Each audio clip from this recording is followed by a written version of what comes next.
Say, man, you see my crab cakes?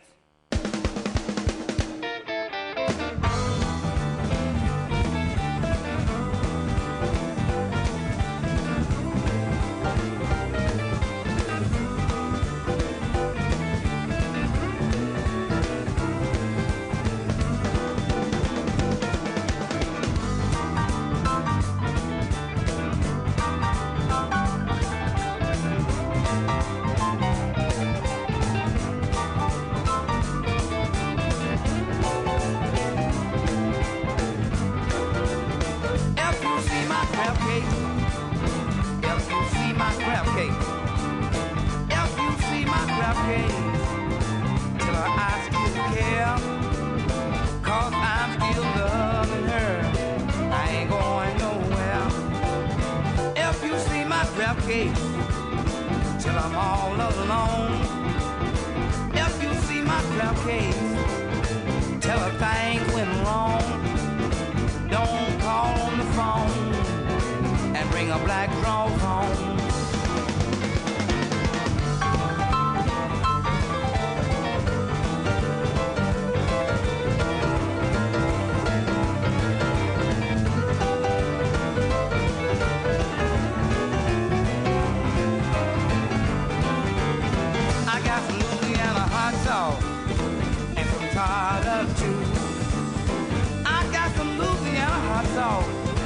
A little tartar too. Come on, little girl, tell me what you want to do. Them Maryland crab cakes are the best in town. Them Maryland crab cakes are the best in town. So come on, baby, let's get Louisiana down. If you see my crab cake, have you seen my crab cake? If you see my crab cake, tell I'm all alone. Tell her I still love her, and when she comes back home.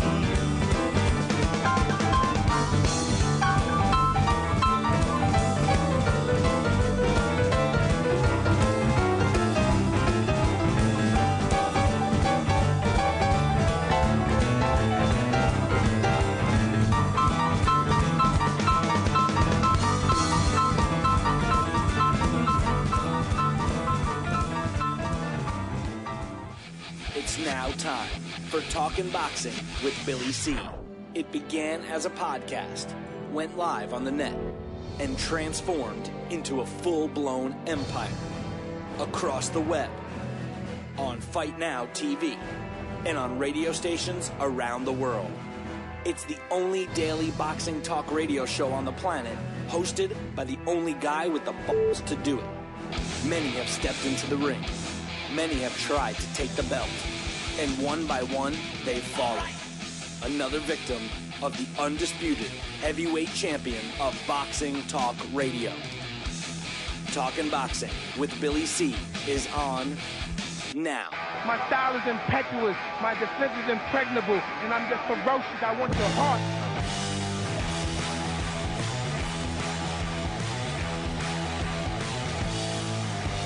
And we're coming to you live from the Billy C. studio in Lake George, New York. I'm Bill Calogero, and it's time for Talking Boxing with Billy C. Good morning, good day, good evening.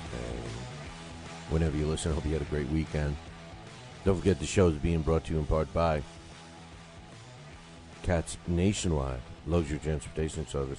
You need a limousine, and you're someplace in the United States, well, then you need a porky. You need to give my girl Cat a call, 202-351-7496. That's 202-351-7496. Just remember, she's my girl. Cats Nationwide Luxury Transportation Service is the official transportation service of the Billy C. Boxing Hall of Fame induction weekend this November 16th, 17th, and 18th. Make sure you make your plans now. Got a lot of stuff going on. I know it seems like a long way away, but I would get it all taken care of now if I was you. Check out the website, www.billycboxing.com. Click one of the Billy C. Boxing Hall of Fame banners and get the latest and greatest information about the event. I will tell you this. Everyone's confirmed that they'll be there. So everyone from last year, in terms of the in terms of the inductees and their family and the post-inductees, family members, all from last year, will be back. And even the ones that missed their plane, they'll be here. And then all of the living inductees have already committed to being part of the festivities this year. So we're anticipating a great time. So make your plans now, BillyCBoxing.com. And don't forget, there's only one limo service to call, and that's my girl, Kat, 202-351-7496. Tell her Billy C sent you.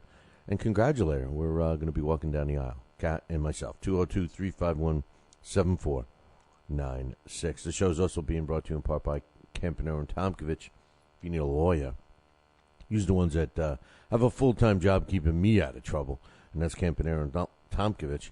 Whether it's a legal issue, whether it's, all your legal issues, could be a paperwork. Maybe you have to file some papers.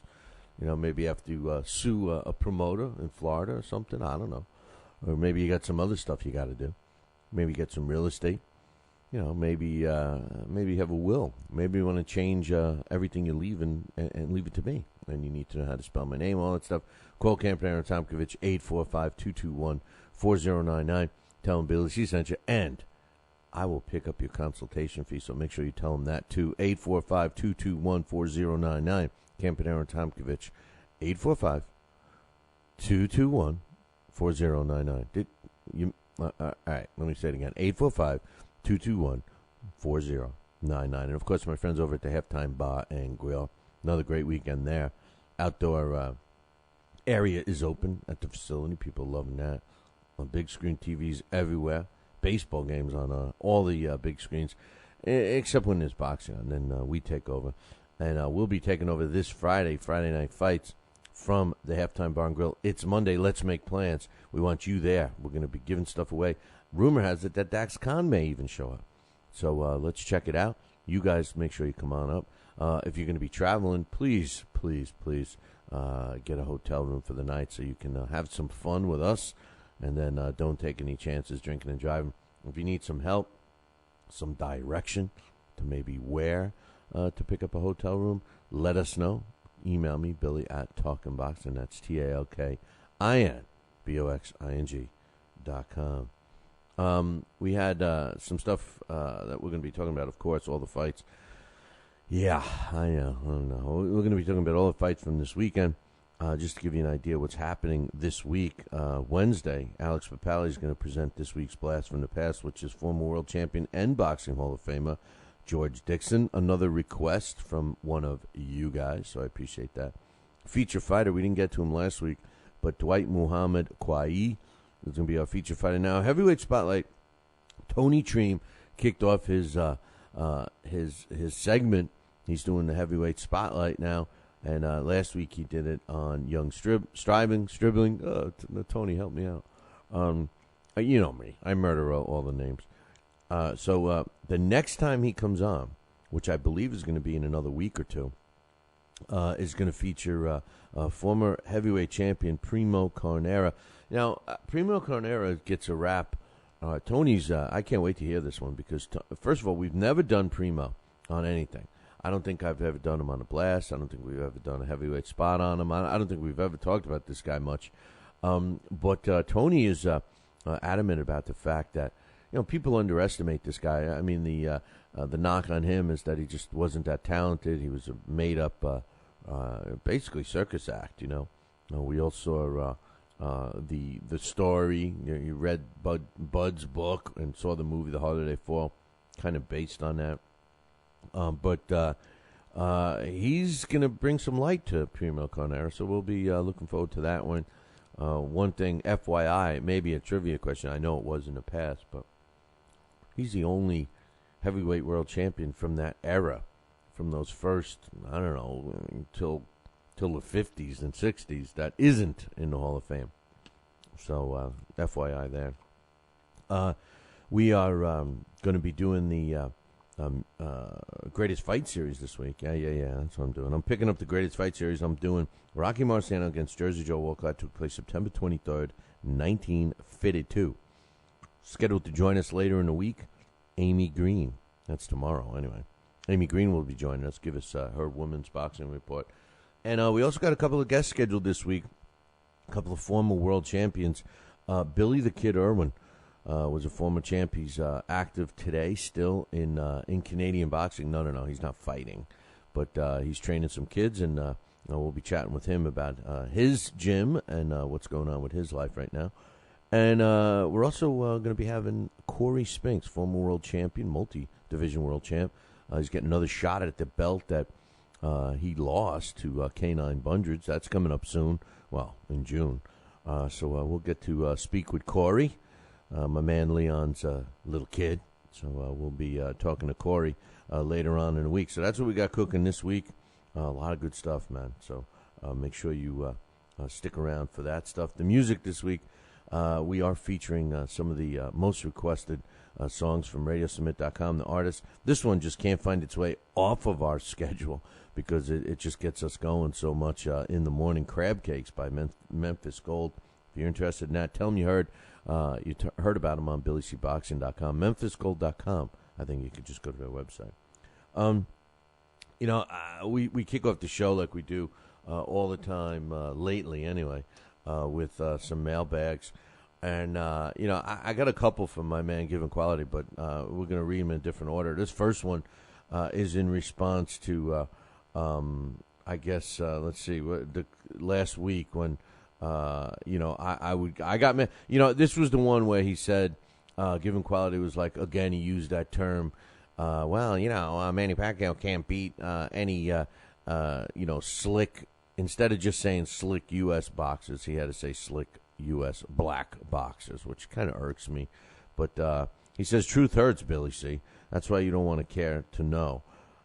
Care to know what, Given Quality? Come on, man. It's such a... You can't say what you're saying the way you're saying it. All right, you want to say that Manny Pacquiao can't handle a slick boxer that's trained in the U.S.? I have no problem with that. I don't have no problem with that. But what you're trying to tell me is that it's only the black ones. It's only the black ones that he can't beat. Okay. So a slick white fighter he has no problem with. Come on, man. It's not fair. It's not fair. It's a double standard. You know what I'm talking about. He says, everything I said and the videos I sent are accurate. Some commentators do talk badly about slick boxers. I don't know. I don't know how they would talk badly. I mean, most commentators that know anything are going to give a slick fighter, whether he's black, white, red, or green, the credit he deserves. So I think you're carrying this one too far, bro. He says, call him boring a la Mayweather. Mayweather's boring in a degree, in a sense, because, to a degree, I should say, in a sense, because, he's constantly waiting. If you think that that's the sweet science of it all, I think that I love to watch a guy as talented as Floyd Mayweather in terms of the sweet science, but we need to sprinkle in a little action with that. There's nothing wrong with being scientifically sound when it comes to the sport of boxing, but mix in some excitement. Otherwise, you're going to get that rap, I think. And my hang-up with Floyd is simply this. The bottom line is, why he's waiting around and why he's being all cautious and everything like that. At the end of the day, the people are going to remember the exciting fights. They really are. They're going to remember the exciting fights. They're not going to remember that. I'm sorry, they're not. They're not. Colin Boy, your boys, Larry and Harold, say it all the time. They're not my boys. I can't stand either one of them. I can't, so don't put words in my mouth, Given Quality. I never said I like Larry Merchant, never said I like Jim Lampley, ever. So they're not my boys. 36 rounds I was talking about with Pacquiao versus I know. I took that one wrong, and Given Quality would straighten me out. The videos that he had sent me that I was watching showed all of the rounds that Juan Manuel Marquez fought against Manny Pacquiao, and Manny Pacquiao didn't improve anything. And I admit that I enjoyed that, and I even told him that. He says no change in game plans. It's true. It's true. 7 years ago, by this so-called fighter, that had no answer. Neither does Freddie Roach. He thinks that Freddie Roach and Manny Pacquiao are bums. I don't know what to tell you. I mean, everybody's entitled to their own opinion. I would still like to see your boy Mayweather fight him. That's all I'm saying. I mean, you could say all you want about Pacquiao, but let's see them fight. That's all. Let's see who the best man will win, right? May the best man win. If you're in upstate New York and you need a trucking company, then you need Roselli Enterprises. Roselli Enterprises is trucking at its finest. They have it all. Dump trucks, dump trailers, walk-in floors, flatbeds, flowboys, tankers, loaders, and a full line of roll-off containers for any job, big or small. Roselli Enterprises is also the source for all your sand, gravel, and topsoil needs. Visit them on the web at RoselliTrucking.com or call 315-433-5115. That's 315-433-5115 and tell them Billy C sent you. Are you ready, America? Then let's get it on with Fight Now TV. It's time, fight fans. Your channel has arrived. All the fights, all the names, all the action. From world-class boxing events to mixed martial arts showdowns and other combat sports matchups, Fight Now TV delivers the hits and more. Call your television provider and tell them you want to get it on with Fight Now TV. For more details, go to fightnow.com.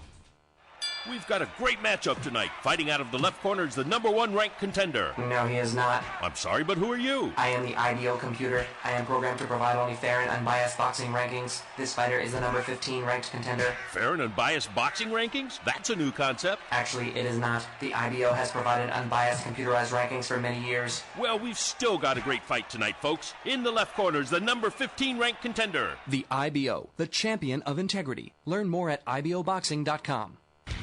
Check out BillyCBoxing.com now, or feel the wrath of the mighty mustache. Oh, that hurts. Why are you doing that to my face? I hate you. I hate you. That's BillyCBoxing.com. Consider this your warning. As a young boy, all Billy C dreamed about was one day having his own catchphrase. And we're back. And we're back. One boy, one dream, one day, everyone will say. And we're back. And we're back. And we're back. And we're back. And we're back. And we're back. Catchphrase coming soon to a theater near you.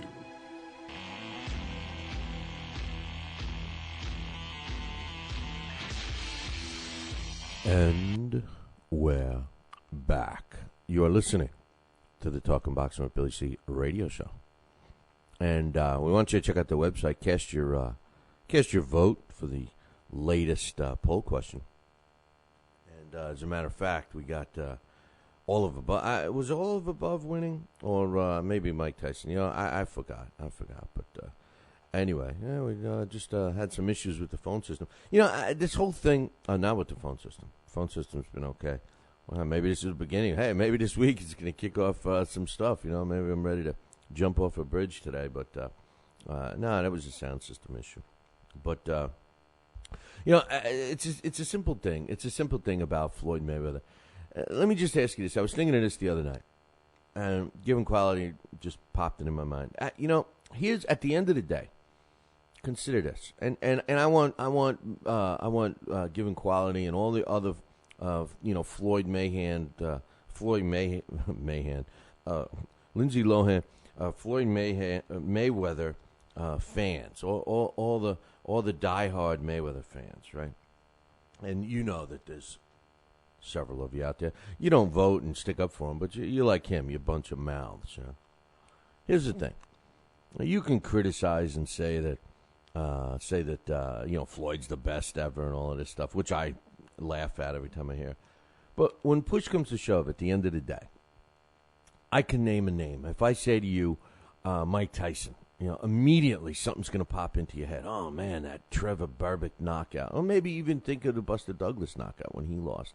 You know, maybe you just think of a whole collection of knockouts pop into your mind, right? I could say Sugar Ray Robinson. Probably the first fight that comes to your mind is Jake LaMotta, right? Jake LaMotta, Sugar Ray Robinson, right? You know, I could say Tommy Hearns, and you could think of a plethora of fights with Tommy Hearns. Ray Leonard's fights with him, Marvin Hagler fights with him, even Duran's fight. You got all the fights. I mean, throughout the history of my man Tommy Hearns. So many fights come to mind, right? With him. I mean, there's no question about that, right? So with that whole point, with all that said, and I can go on. I could say, Marvin Hagler. You can think of his fights. I could say Roberto Duran, Sugar Ray Leonard. I can mention these fighters' names just once. Rocky Marciano. And in your mind, you will remember a fight. Oh, man, you remember that fight? Oh, yeah, geez. I say Floyd Mayweather. What fight pops into your mind? What exciting, everlasting fight pops into your mind about Floyd Mayweather? I'm not taking anything away from his talent. I'm not taking anything away from his talent. I'm not saying he's not. I'm not going to get into the conversation. I don't think he's the greatest ever. Never will be. I couldn't even come close to Sugar Ray Robinson. But, I don't even think he's among of all the greatest fighters. I don't even think he's among the top 10. Who knows? I don't know. I'll put it in perspective after he retires. But, when I think of Floyd Mayweather, one fight doesn't even pop in my mind. I guess the most recent fight, the fight that pops into my mind is the one that didn't happen, the one against Pacquiao. But the fight that pops in my mind, maybe, maybe if I think for a few minutes, I'll think of the De La Hoya fight. I'll think of the Zab Judah fight. I'll certainly think of the legal sucker punch with Victor Ortiz. So I mean, come on, man, that's my point. You talk about boring. Sometimes a skilled fighter like a Sugar Ray Leonard or a Tommy Hearns or a Sugar Ray Robinson and so on and so forth, you got to have an exciting fight so that the fans can remember it. And that's one thing that Floyd just, in my opinion, I'm sorry, there's no signature fights that he has, in my opinion, that makes me think when somebody throws a name out at me, unfortunately, the first thing that pops in my mind is Manny Pacquiao. So that's just me. But anyway, I got a bunch of emails I got to read, but we got to talk about these fights. I mean, geez, hope we have enough time to do all this. Romag says, and this is actually pertaining to Sugar Ray Robinson against Floyd Mayweather. He says Sugar Ray Robinson would knock Floyd the F out. He has every advantage over Floyd except his defense. And that's a good point. I know that Given Quality made it and several other Floyd fans sent it in. I will admit, I don't know, man. I mean, who's got a better defense than Floyd? Not Sugar Ray Robinson, but Sugar Ray Robinson had a way of rolling with punches where even if you connected, you weren't connecting flush. So, but Sugar Ray Robinson definitely beats Floyd. IMO. So thanks for that one, Ron. Hawker Mustang says if Floyd if Floyd thought Manny were easy to beat, he would have fought him and beat him 3 years ago. Agreed with that, Hawk. Floyd could have made that fight really quick. Floyd knew Gotti was shot, and he made that fight quick. Floyd saw what Manny did to Oscar and Hatton and said, hell no, I don't want none of that beast from the East. I need to come up with some good excuses and duck this guy. If it was all about risk and reward with Floyd, Manny's too risky. It is all about risk and reward with Floyd. Manny's too risky. Possibly. I think that some issues about Bob Arum, I think, are true. But I agree with the masses. I think that Floyd should have just fought him. But it is about the money, and I'm not gonna argue with the fact that Floyd makes some smart business decisions. There's no question about that. Hawk goes on to say, everybody has their own opinions. In his humble opinion, Tyson was overrated and mentally weak. Whoa, now slow down now. I don't know if he was overrated. Mentally weak, yeah. He had very good hand speed and great punching power, but let's not forget that Buster beat a prime Tyson.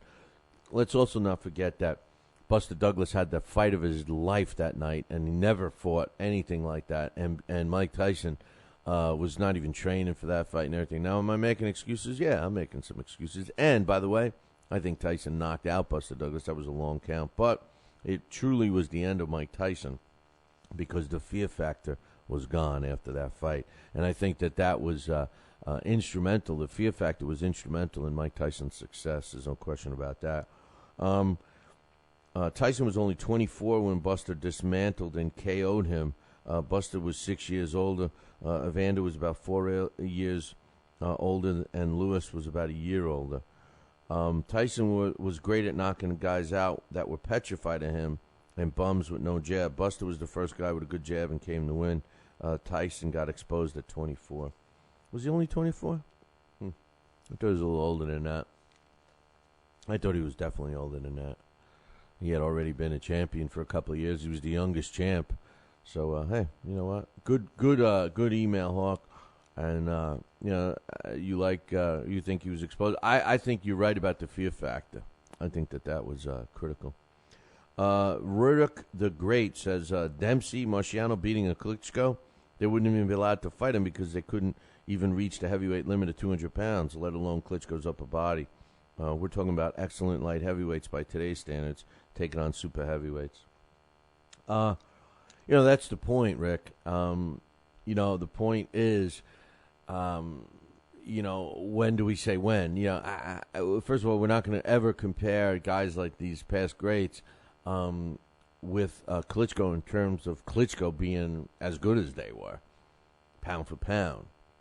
And I say pound for pound in this particular case because of what you just said, the discrepancy in size. And that was my point about this. Not that Klitschko was so great, not that the Klitschkos are so great, but they're so big and pretty damn good, too, that it would make it very hard for some of the all-time greats to overcome that size disadvantage. I think that's the key. I don't understand why people don't get it. It's the same reasons why a guy like Vladimir Klitschko cannot or should not be in the pound-for-pound rankings. I know he is under ours, but that's because we have a panel. Pound-for-pound rankings were designed for everything other than a heavyweight. And again, I ask you one simple question. If Vladimir Klitschko was a welterweight or middleweight or a lightweight, would he have the same skills that would win him fights based on his jab and his power right hand? I don't think so, because he's got the height. He wouldn't have the height. No, assuming he's got the height, he wouldn't have the size advantage because they would have to be at a weight limit. And I don't think that jab and that one punch is good enough. I don't think he's elusive enough on his feet. And a pound-for-pound fighter needs to display all of the assets, in my opinion, anyway. But anyway, I don't know, man. That's an age-old question that we'll never know. As far as Dempsey and Marciano, the one thing I do know about both of those guys is that both of those guys would come right at the Klitschkos, and we know the Klitschkos hates it when that happens. Hey, listen, we'll see if this sound system works now. We got to take a break. When we come back, we got some emails finally not talking about Floyd. And, yeah, we even have one coming from my man, Given Quality, and it's not even talking about Floyd Mayweather. Imagine that. Are you ready, America? Then let's get it on with Fight Now TV. It's time, fight fans. Your channel has arrived. All the fights, all the names, all the action. From world-class boxing events to mixed martial arts showdowns and other combat sports matchups, Fight Now TV delivers the hits and more. Call your television provider and tell them you want to get it on with Fight Now TV. For more details, go to fightnow.com. Broadcasting in all corners of the globe, on the web and radio. He would scoff at a stretch of that man, I would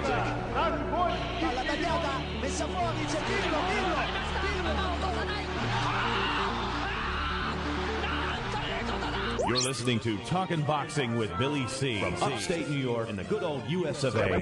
Boxing is here to stay because we are here to stay. The best 2 hours of boxing talk on the airwaves. Hey, fight fans, check out KOFantasyBoxing.com. KO Fantasy Boxing is boxing's only trademarked fantasy game. Check it out, www.KOFantasyBoxing.com. Select your own gym, your own fighters, track them through a season that can last from 3 months to a year, depending upon which league you join. You got to check this out, man, www.KOFantasyBoxing.com. Join it today. Again, www.KOFantasyBoxing.com. and tell him Billy C sent ya. Now back to Talkin' Boxing with Billy C., the only radio host man enough to take a punch from Mike Tyson. Wait a minute, man. Hold on there. Jeremy, man, I need you to take this one, all right? Wait, what? No way. I can't do this. Need I remind you I'm Billy C, damn it? Now put on that mustache and get in there. Hey, look at me. I'm Billy C. Crap.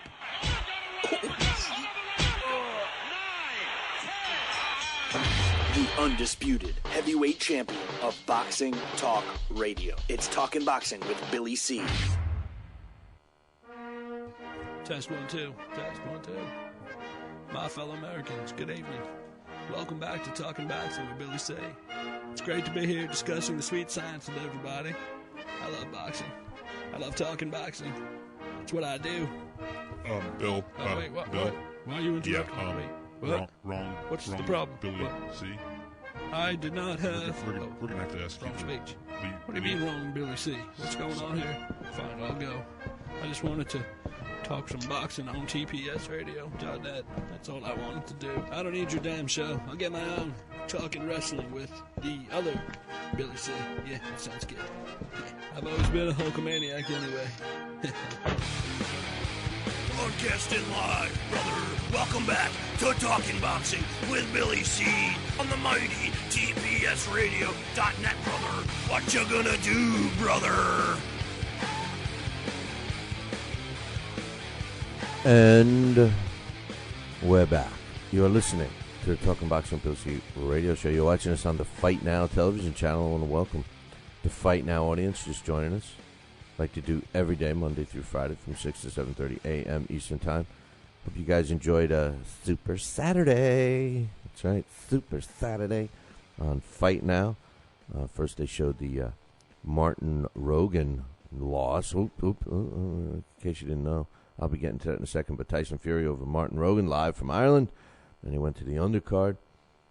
Man, is there any better looking ring card girls than the goddamn girls, man? Jeez. I lost my train of thought. Anyway, yeah. Fight Now. How you guys doing? We got we're finishing up with the mailbags here. We got another one from my man Given Quality. He says, Billy C, we got another fake BS outcome from top-rigged, top-stank event. Rios couldn't make the weight again after boasting about his new nutritionist for months.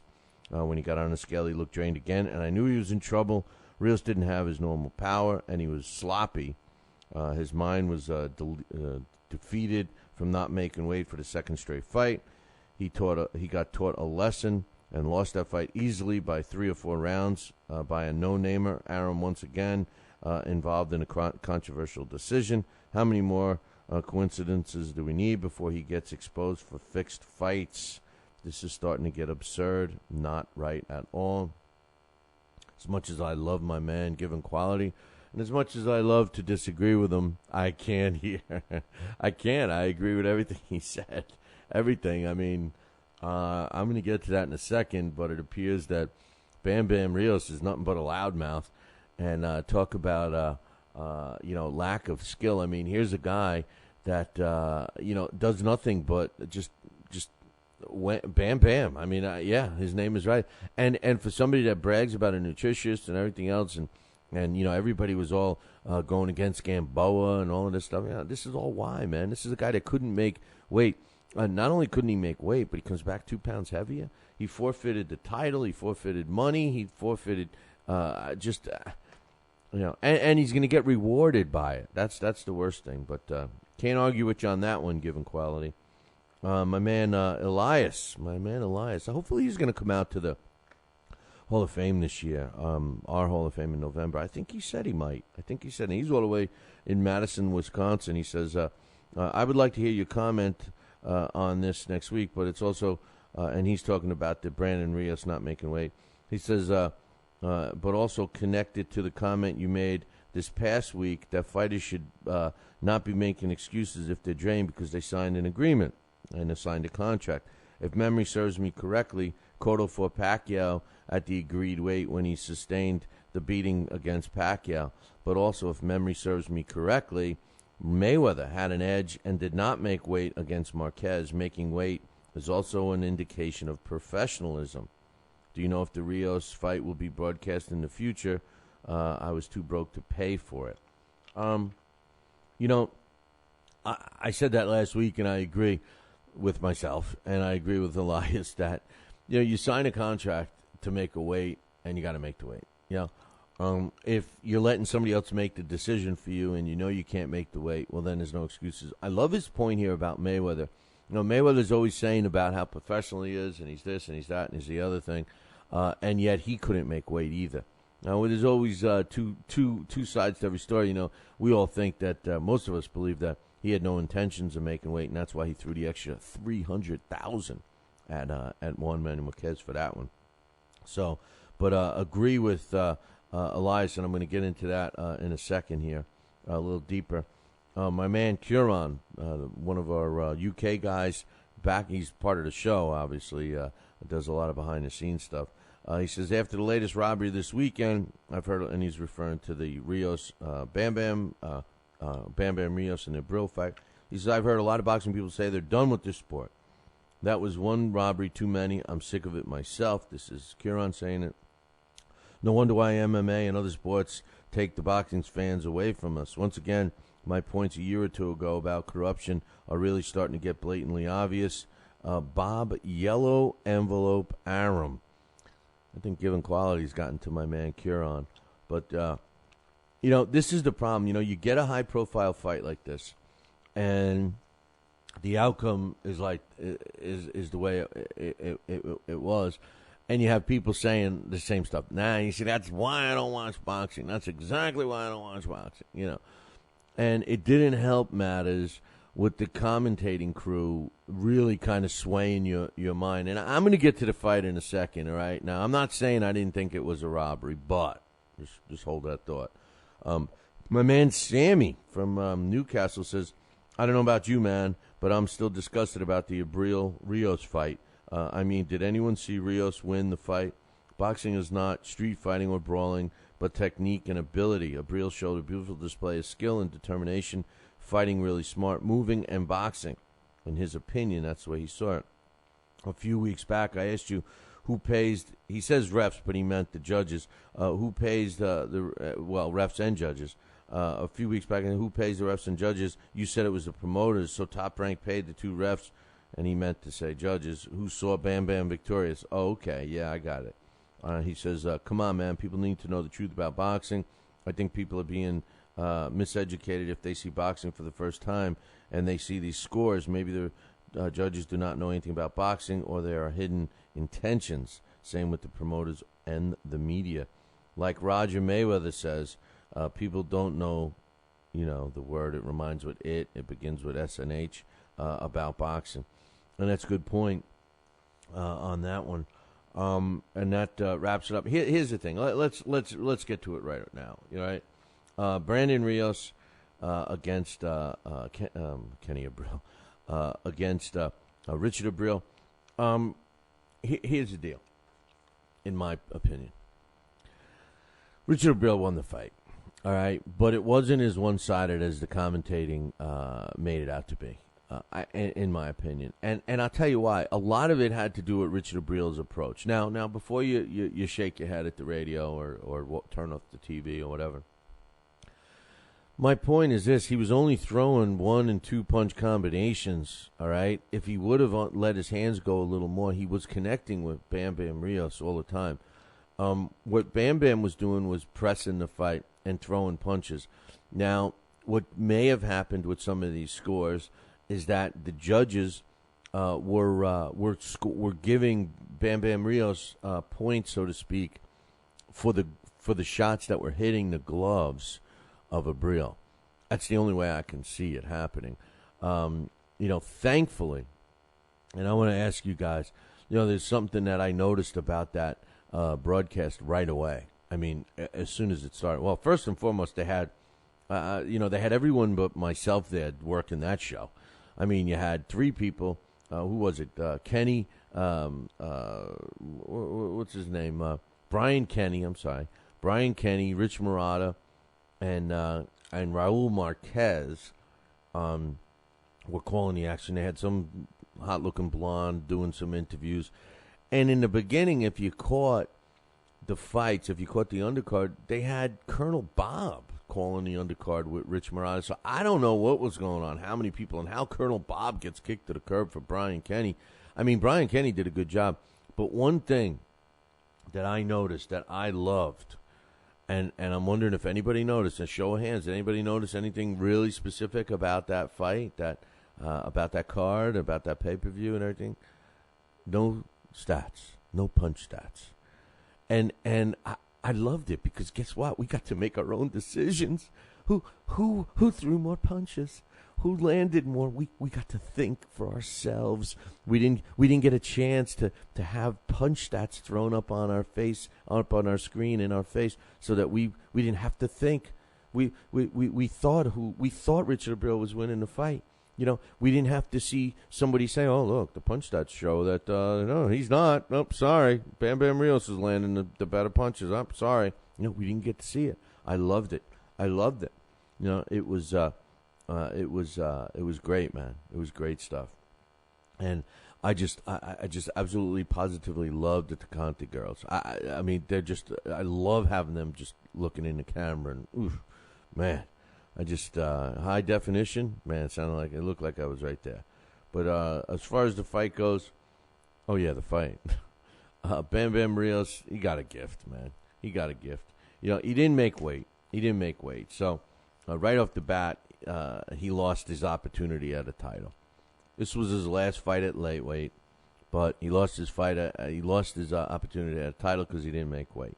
He also had to cough up a $45,000 fine, which was 10% of his $450,000 purse, and the $45,000 was split between Richard Abril and the Nevada State Athletic Commission, and then he also paid Abril some side money to go on with the fight. Now, here's the thing: the $50,000, that extra purse that they were going to give for the winner, all of a sudden only became if Abril won, because the stipulation was for the title, and Brandon Rios had lost that option for the title. Now, when that fight started, did he look drained? Did he look like he couldn't go the distance and all that stuff? Yes. Did Richard Abril put on basically a boxing clinic? I don't know about a boxing clinic, but he definitely won the fight, in my opinion. I felt that he won the fight easily. I could see where the judges could have scored some stuff for Brandon Rios if they were counting those punches that we all saw on the TV feed. And keep in mind something too, that Brian Kenny and Rich Murata and Raul Marquez that were calling the action from that fight, they were ringside for that fight. But for the Marquez fight, they were not. So, you know, the reason why I say that is, you know, when you're watching a fight from television, you may not get the full impact of the punches or anything else, but they were ringside for the Richard Abril Bam Bam Rios fight, and they all had Abril, as we heard, comfortably ahead. I figured the fight would be a lot closer on the scorecards because Bam Bam Rios was the house fighter, but I really thought Richard Abril did enough to win that fight, and apparently the judges did not. 115, 113, 116, 112 were the way two of the judges saw it in favor of Brandon Rios. And the third had it pretty much the way that most of us all felt if we were going by what we saw from television, because I wasn't ringside. 117, 111 in favor of Richard Abril. So, yeah, it was pretty bad. And what made it even worse was Rios comes after the fight. He says, "I tried to give it my best. It was a close fight. I give all the credit to Richard Abril, but he didn't come to fight." You know, he says, he hit me a couple of times, but he didn't come to fight. It's my job to criticize the referee, but Abril was holding a lot through the... First of all, Abril wasn't holding at the end. Bam Bam Rios was. And, you know, as far as coming to fight, you know, I just want to know, is a guy like Brandon Rios really like kind of a couple of fries short of a Happy Meal? I mean, is he dumb? Because what is it with all these fighters today that like Bam Bam Rios? We all know his style, right? He knows his style. We know his style, and I'm sure all his opponents know his style. So, I guess Brandon Rios in his pea brain thinks that. And don't get me wrong, I love Brandon Rios, but in his pea brain, his little walnut-sized brain he has, is what he's saying that unless a fighter fights his fight and stands right in front of him and lets Bam Bam Rios knock the snot out of him, that he didn't come to fight? I mean, I don't understand. When a fighter goes against and utilizes their own strengths against your weaknesses or their opponent's weaknesses or whatever, why do they get labeled as not being able to fight? Why can't the burden be put on Bam Bam Rios to show us that he's more than one-dimensional and, overcome a slick guy who incidentally wasn't black, but he was a slick fighter anyway? Why wouldn't he show us that he's more than just a banger and do anything more than complain? I don't understand. So, listen, all I'm going to say is this. The only little blemish of light that I can shine on the supporters of Bam Bam Rios is that I wasn't ringside. And a lot of us that watched it from home heard the commentating. And they were very biased against Rios in terms of how they were seeing the fight.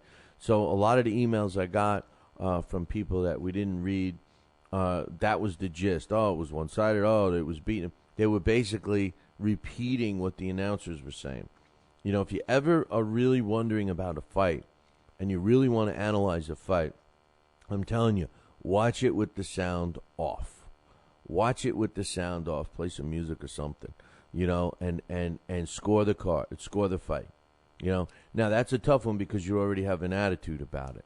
But when it comes on, originally when it's live and you want to score it and it's a big fight, use the sound off and see if it comes a little closer. Now I'm not in any way, shape, or form suggesting that Richard Abril didn't get robbed. I felt he got robbed, but still, and it just bothers me to hear Bam Bam Rios because he's nothing but a loudmouth. He's become nothing but a loudmouth. The only time he even seemed like a human is when the hot little blonde was interviewing him. That's it. Aside from that, the guy is always talking smack, and he's even talking smack during the fight. Listen, you need to be able to go to Plan B. Sorry, you need to go to Plan B. It seems to be the big problem of the night. Was that fight. Let's talk about the main event, Juan Manuel Marquez. Now, I don't know about you guys, but Juan Manuel Marquez, I know that he's made it a point that he's a junior welterweight now. And again, if you're listening to the commentators, you heard what great a shape he looked like and all this stuff. I didn't see it that way. I saw Juan Manuel Marquez top heavy. I saw him from his waist up, all gained weight, looked muscular, looked like he was a weightlifter, looked like he could beat you in an arm wrestling. But from his waist down, he looked like a chicken leg, like he doesn't even work his legs. And when he walks like a weightlifter now. He slowed down. He wasn't accurate with his punches. He had no defense. He wasn't even counterpunching. I don't think Juan Manuel Marquez could beat a guy that's going to stand in front of him and slug. Assuming that he fights Bam Bam Rios, that's going to be in Rios' favor. I'm sorry. Juan Manuel Marquez made a mistake going up in weight. He should have stayed at lightweight, had his fight, maybe target Eric Morales. That's probably the best fight for both of those guys. Juan Manuel Marquez, Hall of Famer, top fighter, blah, blah, blah. Agree with all of that. But the new Juan Manuel Marquez, they were trying to make it like he wasn't into it. He wasn't into this, wasn't into that. He looked top-heavy to me. He looked like he couldn't even throw punches. Looked slower to me. Looked like he was plodding around with his feet. Had no movement at all, until the last couple of rounds. But aside from that, I'm sorry, man. He won a pretty much, according to the judges, a one-sided fight. I think the earlier rounds might have been a little closer than they're giving him credit for. But 119-109, and two of the judges had it at 118-110. Hey, did you catch this little subliminal thing, or not subliminal, but underlying? In Las Vegas, they're talking about how great of a draw Abril-Rios is and all this stuff. 3,700 people showed up, and that venue can hold a lot more than that because, I kept looking and seeing a lot of empty seats. And you go over to Mexico, and they had over almost 23,000 people, almost 20,000 more Live Gate fans showed up in Mexico. And we wonder why, fights aren't held everywhere else. Why we don't have these fights in these big, facilities that people actually come out and buy them, But anyway, some of the undercard action, we'll stick with the Mexico fight. Daniel Sandoval scored a fifth-round knockout over Michael Rosales to improve to 27 wins, 2 losses, and 27 of his wins come by knockout. Michael Rosales lost for the 5th time in his career. He drops to 32-5 with 26 knockouts. Middleweight Saul Roman improved to 35-9 when he won a 10-round decision over Richard Gutierrez. 98-92 was one judge. 97-93 was another, and the third had it 98-93. Luis Vasquez upset Alonzo Finito Lopez, which is the son of the Finito Lopez. Finito Lopez now is 12 wins, 1 loss with 5 knockouts. And Luis Vasquez improved to 5-2-2. So now on the Abril-Rios undercard, I ended up buying the fight. And I knew I wasn't going to be excited because I thought it was one, on paper, I thought it was one of the most, it was definitely the least interesting cards I've seen in years. But I got to admit that the fights were a little more entertaining than I thought. Maybe not entertaining, but they were more evenly matched. Now, what does that tell you? My man Given Quality will tell you that Bob Arum's fighters are all a bunch of propaganda-built fighters, and he very well may be right because every one of them struggled. The most exciting fight on the card, and probably worth the $45. I mean, that's what I paid for a high-definition broadcast, was the Alvarado and Mauricio Herrera fight. I'll tell you, if Herrera fought a smarter fight, if he boxed Alvarado, I think he wins that fight easy. At some point in time, he decided to stand toe-to-toe. He felt more comfortable fighting on the inside. He felt more comfortable fighting off the ropes. Did you see his eye, man? I mean, those last 2 rounds, how come they let him continue? I don't know. And when they showed, they had a camera shot. Now, I don't know, maybe if the high-def broadcast is different or whatever, but they had a camera shot of him, I believe, starting the 12th and final round. And this guy's eye I had to turn away from the screen. And it wasn't even like a cut. It was just gruesome. And I couldn't see those hands coming. And Alvarado is such a one-dimensional fighter. I mean, this guy can only do one thing, and he can bang. Now, he's exciting. I'll give him that. And I love this fight. I can't take anything away from Herrera. A lot of guts in that one. Showed some pop. I don't know about these scorecards. I think the one judge that had it 96-94 was the most accurate as far as I'm concerned. I think it could have went either way. No. It was a close fight up to the last 2 rounds. But I wouldn't have been surprised if I saw somebody scored a draw or whatever. But 96-94 I could take. But 99-91 and 97-93, I'm not so sure. But nonetheless, Alvarado stays undefeated. He was undefeated at 33 wins, no losses, 23 come by knockout. And Herrera loses for only the 2nd time of his career as he drops to 18-2. Mercito Gesto. Well, what do you think of this guy? I got a comparison with Mercito Gesto. He's the Filipino version of Saul Alvarez. What do you think? I mean, technically he looks sound. He's a good-looking guy. He's in good shape. He comes to fight, tries to knock your head off. Seemingly does things correct, but he's got a long way to go. That's my opinion about Mercito Gesto. The one thing he does not do is defense. He does no defense. He has no defense. And as he moves up, they're saying that they want a world title shot. They're crazy. If I'm Team Gesto, the last thing I want to get near is a world title right now because my man's not ready. Although he's still undefeated, 25-0 now with a draw. 13 of his wins coming by knockout when he stopped Oscar Cuello in the 8th round. It was a body shot. Cuello really was looks like he could be on the verge of pugilistic dementia. I hope somebody really evaluates him. Didn't seem to, in my opinion, didn't seem to with it. Before, after, and during the fight. Gesto, I'm not sure why he didn't take him out of there, but the bottom line is Gesto got the W. I think it's a little premature to be putting this guy on any kind of a world stage yet. I know they're trying to move him, but consider this. Cuello had a record of 15-8 now,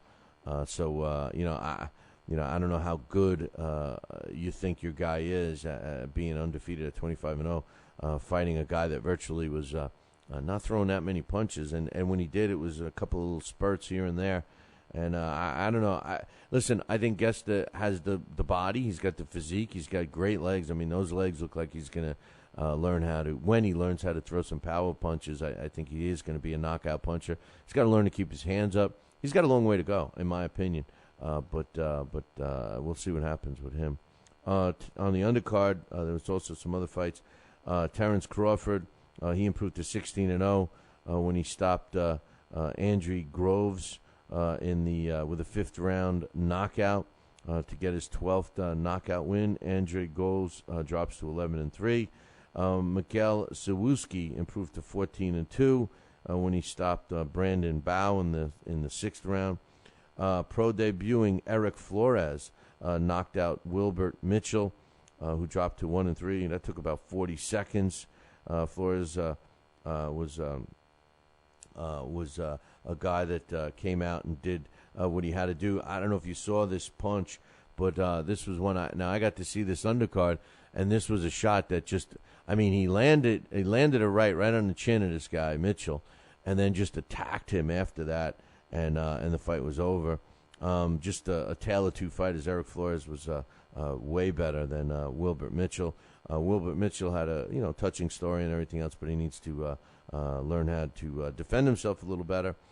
His brother, Anthony Flores, he also made a debut, and he also came out with a first-round knockout of Gabriel Medina, who dropped to 1-1.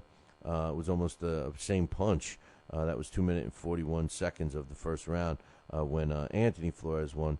Eric Flores won at 40 seconds of the first round. And finally on that undercard, in a super bantamweight fight, Tremaine Williams took care of Jesse Aquino, who dropped to 0-2 with a first-round knockout at 2 minutes and 21 seconds to give Tremaine Williams his first ever professional win by knockout. His first win. It was his pro debut. So, hey, I'm going to take a break. When I come back, we got some more fight results to talk about, including my man Tyson Fury against my other man, Martin Rogan. Talkin' Boxing with Billy C. now has official merchandise available on TalkinBoxing.com. T-shirts, sweatshirts, hoodies, and mugs. And yes, even undergarments. Talkin' Boxing apparel is the perfect gift for the boxing fan in your life. Log on to www.talkinboxing.com. That's TalkinBoxing.com and place your order today.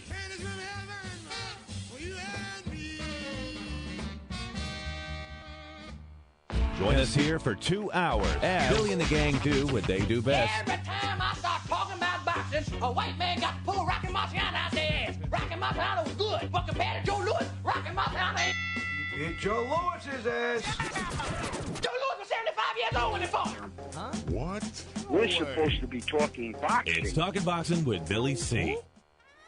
As Billy C. sits here in the multi-million-dollar Talkin' Boxing Studios, sipping a fine wine before you're even out of bed, You should be thinking, damn, I wish I had a mustache like his. It's the Talkin' Boxing with Billy C show. He's Billy C, and you're not. Sucks to be you. Now let's dig into our archives and hear a rare interview when Billy C first became the champion of boxing talk radio. Hello, Billy C. As the new champ, can we ask you a few questions? Why, certainly. Okay, your fans would like to know how you and your corner have successfully walloped the competition. We're not ordinary people. We're morons. Anything else? I'm a victim of circumstance. Did your success finally come when you made the show 5 days a week for 2 hours? What do you think? I'm trying to think, but nothing happens. Now, please tell the listeners what you've learned from making it this far. Certainly. If at first you don't succeed, keep on sucking till you do succeed. Great words of wisdom, Billy C. Keep up the great work as the undisputed People's Champion with your show, Talkin' Boxing with Billy C. Any last words to anyone who's listening? This is your fault, you bonehead.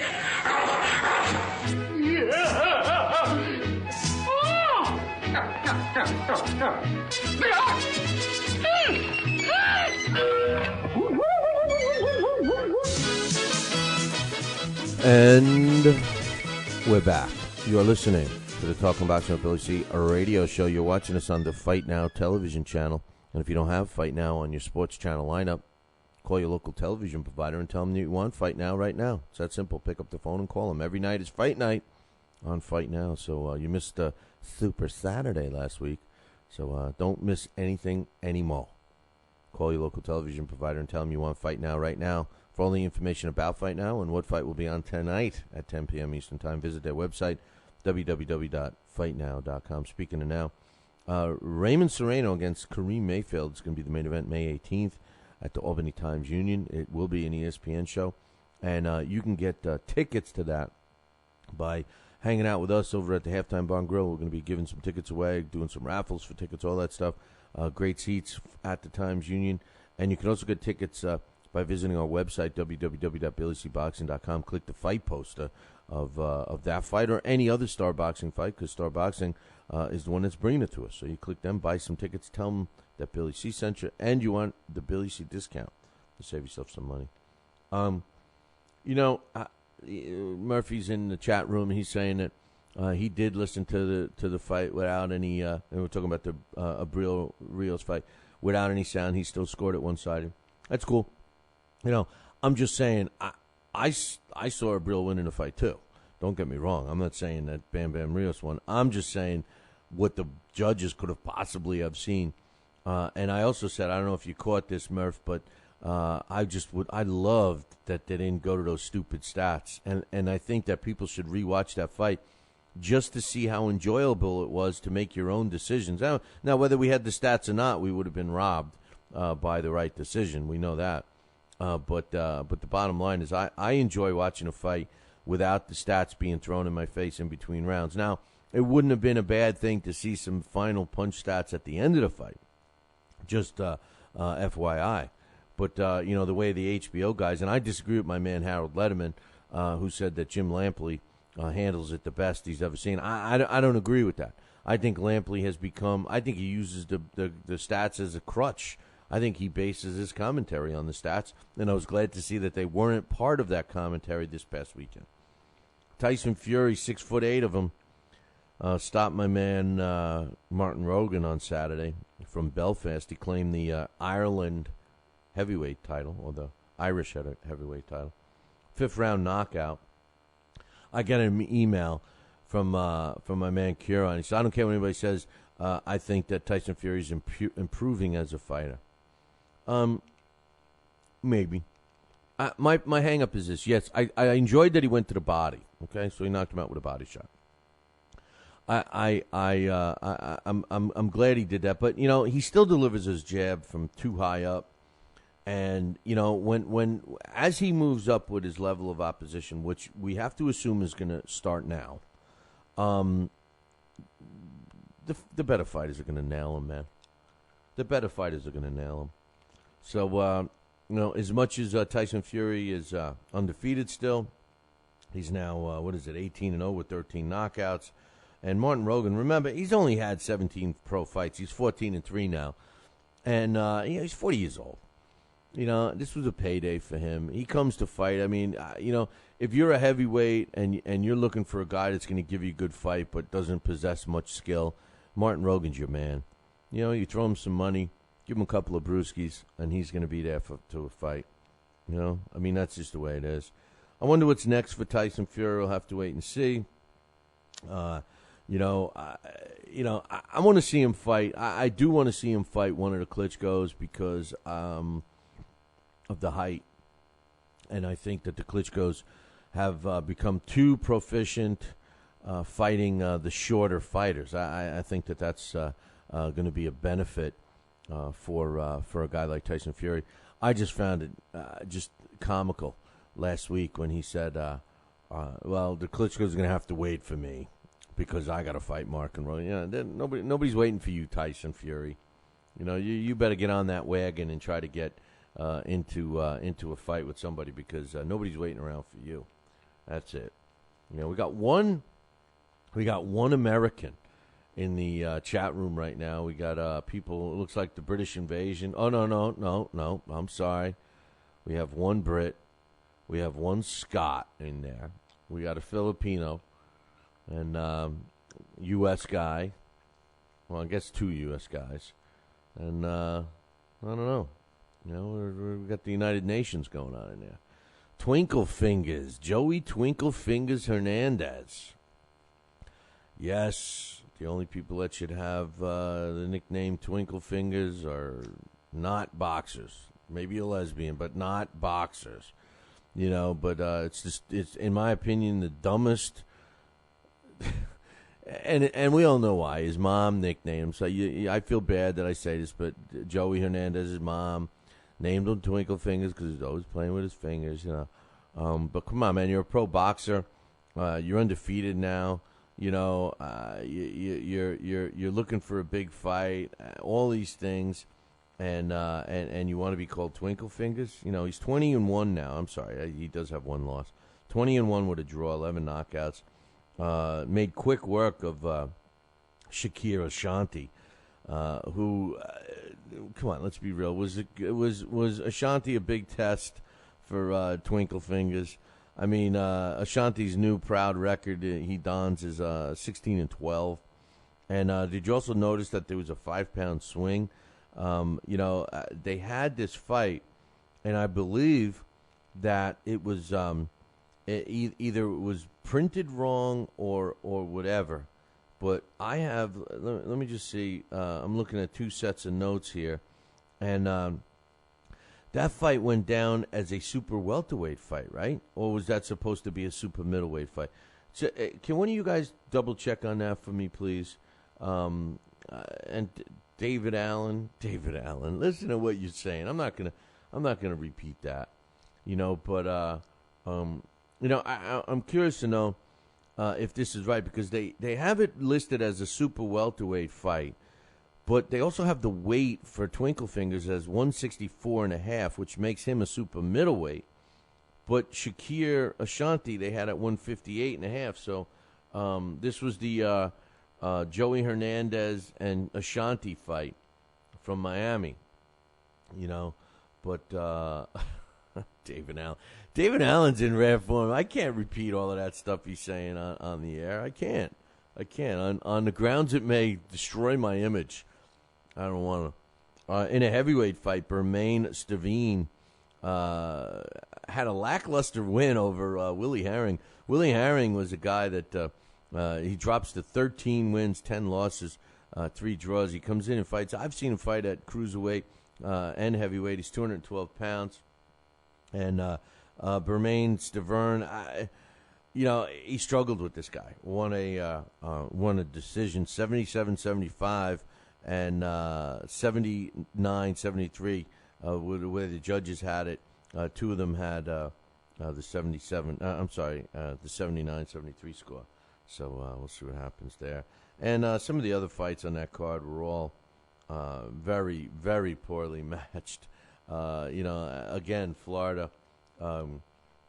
Florida. Thanks, Rob. I was trying to find out, but I have the weights from the weigh-in sheet that I have that was sent from Don King Productions has the weight at 164.5 for Twinkle Fingers, but he is the super welterweight, so maybe they made a mistake. That should have been maybe 154.5 would have been more like it, and and Shakira Ashanti 158.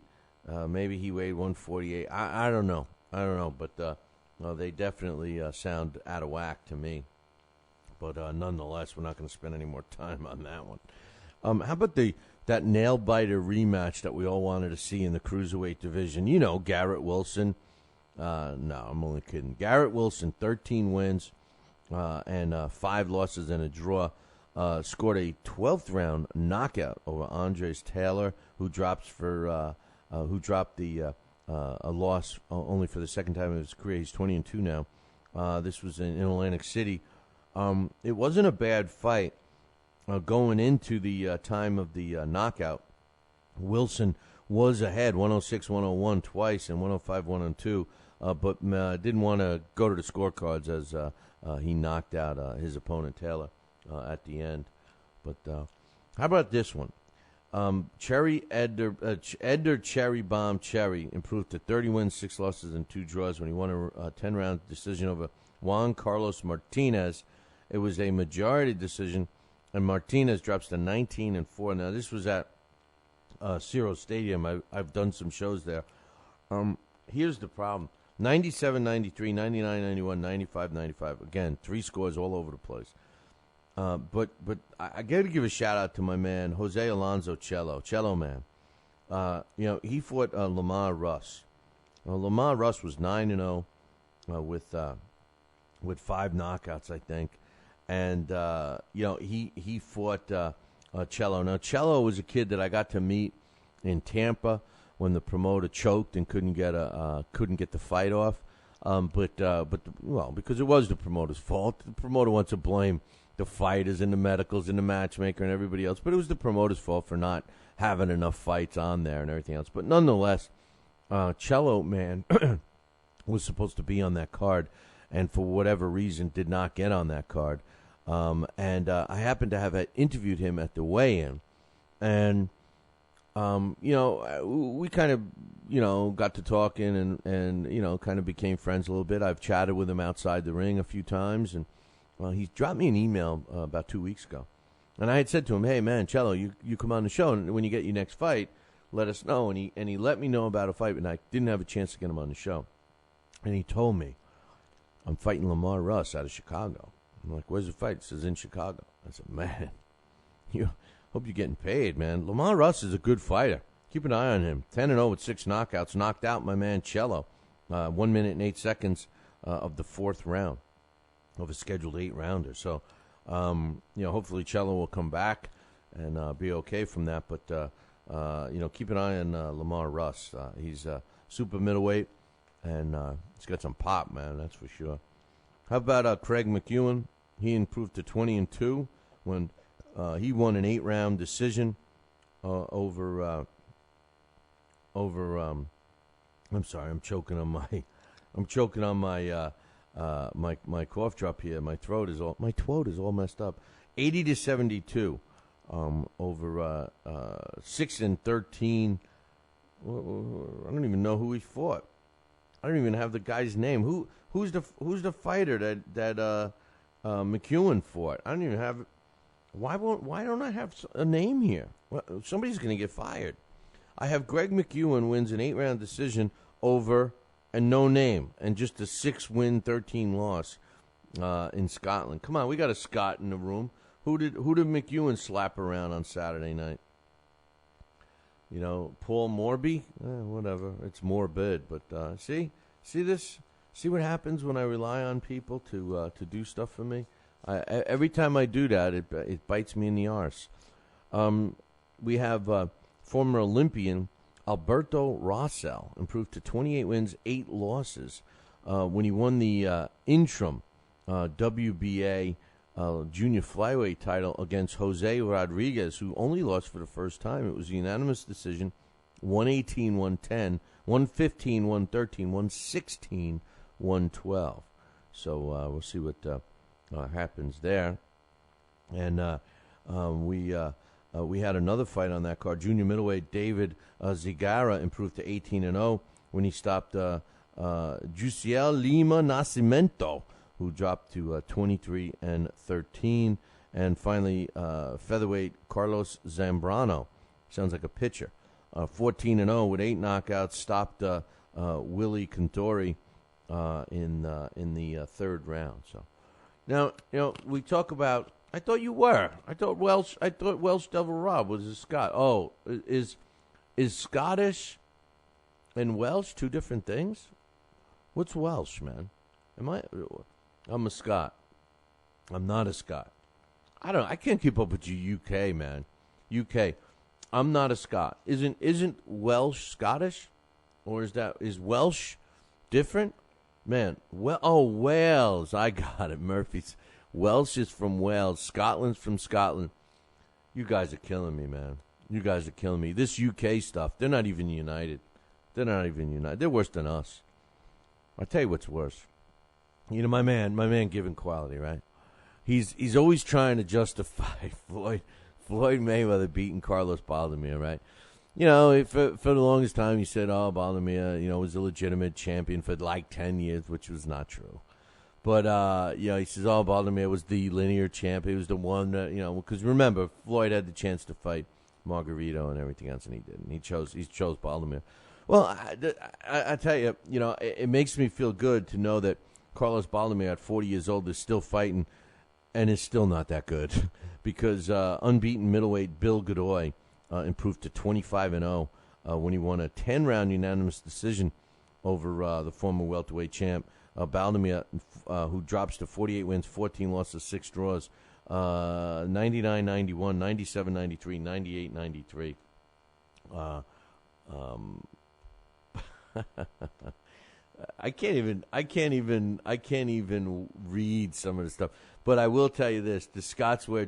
But Welsh Devil Rob, I made a mistake. He's from Wales, so I know they're very touchy about that. I'm sorry, Rob. I'm sorry. He says, I'm not a Scot because Scots wear dresses. But then again, so does David Allen, and he's English. And he's cutting me up because I'm Italian. But anyway, we're one big happy friggin' family here at Billy C. Boxing.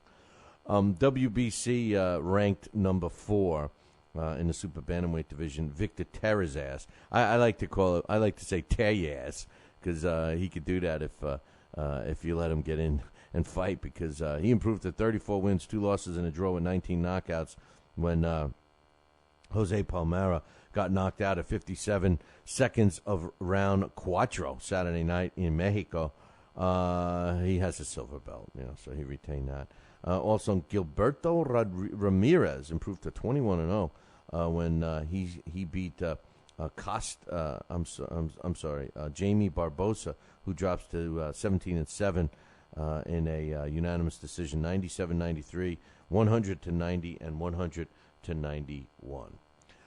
There was an Australian fight that took place, and that fight was in the bantamweight division. Roberto Hands of Stone, no, not that one. Lirio improved to 14-14 with a draw when he outscored Jason Cooper by 96-94, 96-95, 94-97, and Cooper's record now is 2 wins, 1 loss, and 1 draw. Yeah, that must have been a nail biter. All of that took place on Saturday. Now we get into Friday's fights. Felix Sturm retained his WBA middleweight belt, when he scored a 9th-round knockout over former champ Sebastian Zabik, who drops to 30 wins, 2 losses. I think Sebastian Zabik should realize now that middleweight division is not for him. He was undefeated at 30-0 in the junior middleweight division, but has not yet been able to pull out a victory in the middleweight division. Zabik surprised a lot of people. I got a couple of emails from my man Brett and his gorgeous wife Melinda. Told me that they were surprised at how good Sturm looked against Zabik. He was a lot better than he thought, and Felix Sturm now is hopefully going to try to unify the titles. But I'll tell you another interesting fight that was on that virtually got no publicity at all here in the States. Denis Boistov improved to 31-0 with 25 knockouts when he beat Dominic Gwynn. Dominic Gwynn drops at 33-9-1. Now, listen, I'm not saying Dominic Gwynn is a good fighter anymore or anything else. He was always a perennial contender. The scores were 100-90 twice, and one judge had it 99-91. But what this shows me about Boistov, one of my knocks on Boistov was the fact that he was too small for the heavyweight division today, at least how we defined it today. But by beating Dominic Gwynn kind of showed me that, that he's maybe he can beat some of these big guys. And I want to see more of Boistov. He's 31-0 now, and he's just starting to fight some known people. So Dominic Gwynn, I don't know how many more fights he's got left. I thought he had already retired. But congratulations to Boistov and Felix Sturm in that one. Now, Friday Night Fights, a lot of people thought that it was going to be a real good one. That was the only one I got wrong. I want to know where the hell did Albert Mensah come from? I got to be 100% honest I've seen him fight one other time before. Never did he look as good as he looked against Casitas. This guy basically couldn't be hurt. He basically was smart. He did everything he did, and that he did everything he needed to do to win. I will tell you about this, and this pains me because Michael Casitas was one of my favorite fighters. I think he's done. Hate to say it, I think he's done. And a lot of people think it's because of mental, because of the tragic death of his brother. They were very close, but maybe that does have a little piece of it, but I think it's more physical. First of all, Mensah looked like he should have been in the heavyweight division compared to Casitas. Excuse me, Casitas looked small. He looked very small.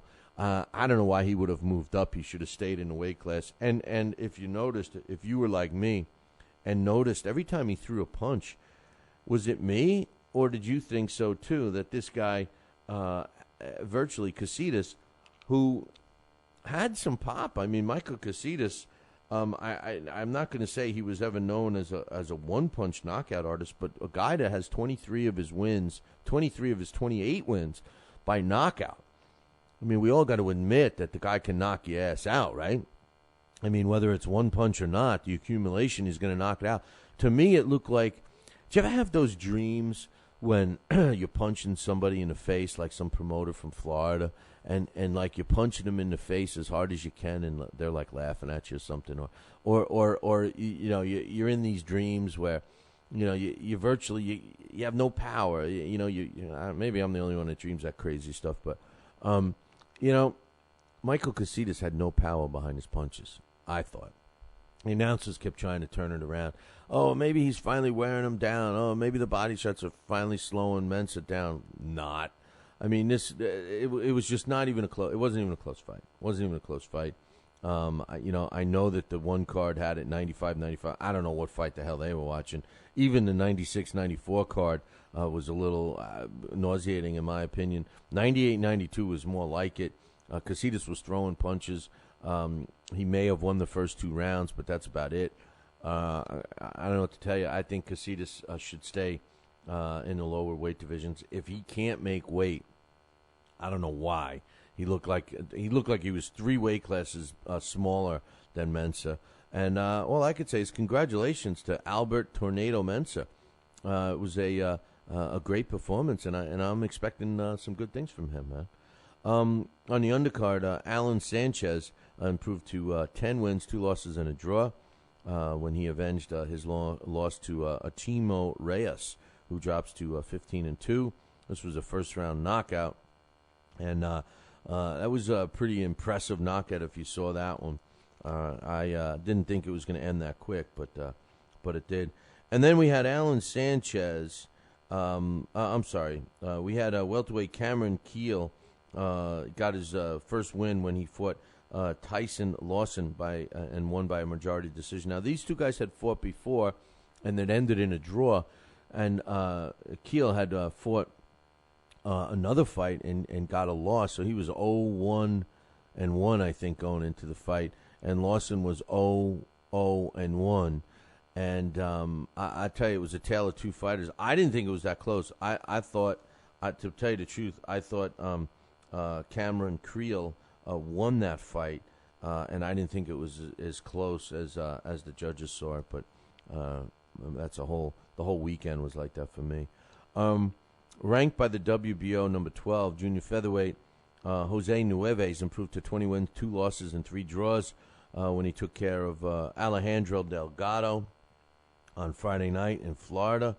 And I know that one of my man, the best kept secret in boxing, my man Sherman Henson, was working the corner of one of the guys that was on this fight, and it could have very well have been the co-feature with Jorge the Destroyer Melendez improved to 22-2 with a draw, with 21 of his wins coming by knockout when he stopped Marcus Willis in the 5th round. Willis drops to 11-3-2 with only 3 knockouts, and an uppercut put Willis in Dream Street at 1 minute and 47 seconds to be exact of the 5th round. And finally, for the last fight that we're going to talk about here, super featherweight Miguel Soto and super bantamweight Angel Pito both won their fights like they were supposed to out of Puerto Rico this past Friday, and both won by knockout. Soto improved to 10-0 with 10 knockouts when he stopped his opponent Leopoldo Gonzalez, who was one of our fights this weekend, at 2 minutes and 16 seconds of round numero uno. And Fred improved to 13-0 with 10 knockouts when he stopped Eduardo Melendez at 44 seconds of round numero cuatro. Melendez drops to 4-11. So that wraps up what was going on this week in boxing in terms of the fights that we covered and the ones that we shouldn't have, but we did. And just to talk a little more, we are going to talk a little more about the Brandon Bam Bam Rios fight, and also the Juan Manuel Marquez fight coming up in a couple of minutes. I do have some other news I wanted to get off to you, but I tell you something. As far as Bam Bam Rios goes, I have a couple of notices, a couple of things I jotted down for myself. Number one, like I mentioned earlier, the Tecante girls, between them and Corona, they're the best ring card girls on the planet, and I vote for Tecante girls. I love that look, the look that they have all the time. The Tecante girls, that look, it's perfect, and it is so effective what they're doing, marketing wise. It's not only effective for gaining my my attention. As a matter of fact, that's all I look at is the girls. But I tell you, the marketing technique of Tecante, I wish that some of these other possible sponsors would look at the way they're doing that. They put Tecante, they have the girls in the pictures, they have the same outfits on all the time. I can't but help but think of Tecante beer and other things when I'm looking at those girls. So that's number one. Marquez, I think he's put on the weight. Everybody's praising him, how great he looks. I don't think so. I think he's top heavy. I don't see any extra weight from his waist down. He's still got featherweight legs. He comes in, he seems too muscle bound. He comes in like a weightlifter. His hands are not up. He took too many shots, even from his opponent the other night. I don't know, man. I don't know. I think he's good against one fighter, and that's Manny Pacquiao. Bam Bam Rios, Bam Bam Rios, he's never going to fight at lightweight again. He hasn't fought at lightweight for 2 fights, really. I think he lost the fight. I don't know what the judges were watching, but obviously they saw something that we didn't. No Mercy, Merceto Gesta, Filipino version of Saul Alvarez, in my opinion, except he has no defense. My man Mac thinks he's going to be the next great thing since the shoe was invented, but I disagree with. And one of the most enjoyable parts of this whole weekend, aside from the Fight Now Super Saturday event that we had, was watching the pay-per-view event without any stats. I wouldn't have minded seeing the stats at the end of the fight, but no stats in between rounds, and it made it very pleasurable for me. And I want to give you kudos right now. I've been critical of Brian Kenny over the years. I think he's snooty. I think he thinks who he is. and all that stuff. But I got to give my man Brian Kenny, who happens to be the same age as me, and we're from the same town in Long Island together, Levittown. And here's the thing, Brian, you did a fantastic job on calling the action on Saturday night. I wish that more commentators that do blow by blow cover the fights the way Brian Kenny did. He talked about what was happening in front of him. He tossed his softballs up to his color guys, Rich Murata and Raul Marquez, and they all did a fantastic job. Very solid broadcast, in my opinion, for Top Rank, even though I'm not a big Top Rank fan. The 2012 Summer Olympic Games unfold in 5 months in London. The honor and the history of playing host goes back a long way. How long? That's next on Sports Shorts with me, the Sports Princess. This Your Family Today tip is brought to you by Stouffer's, helping bring your family together with wholesome dinner options, even on the busiest of nights. Find dinner table ideas to bring your family together at letsfixdinner.com. To get kids involved in dinnertime conversation, ask specific questions, not broad ones. Instead of what happened today at school, try what was the best thing that happened today. The more specific you are, the more they'll have to say. For more tips like these, visit us at parenthood.com/yourfamilytoday. Legend has it that the Olympics go back to Hercules, but let's leave Greek mythology out of it. The modern games opened in 1896. Since Athens couldn't afford to put them on, a businessman ponied up the coin. Pole vaulting, weightlifting, shot put, and swimming, few of the handful of events. Since those days, some of the original sports remain. Others come and go, depending on the whims of the International Olympic Committee. Australia, France, Germany, and China have hosted summer games, and this will be the third time for London. As for the winter games, the U.S. has hosted them 4 times since they started in 1924 in France, featuring sports like alpine cross-country skiing, figure skating, and such. Between the summer and the winter games, there are hundreds of sports and thousands of athletes. You never know what city is going to get a crack at hosting next. I'm the Sports Princess with Sports Shorts. Talking Boxing with Billy C. Every week, 2 hours of the best boxing talk on the radio. Mike Tyson looked like he put on some pounds. He was fat. He went into McDonald's and he just said to them, hey, give me 6 of everything on the menu. He put on 2 watches and covered 2 time zones. I'm talking fat here. Got on a scale the other day and it said, come on, one of you guys got to get off. Last thing I heard is that he jumped into the ocean and he left a ring around the continent. He's fat. Boxing with Billy C. Now back to Talkin' Boxing with Billy C.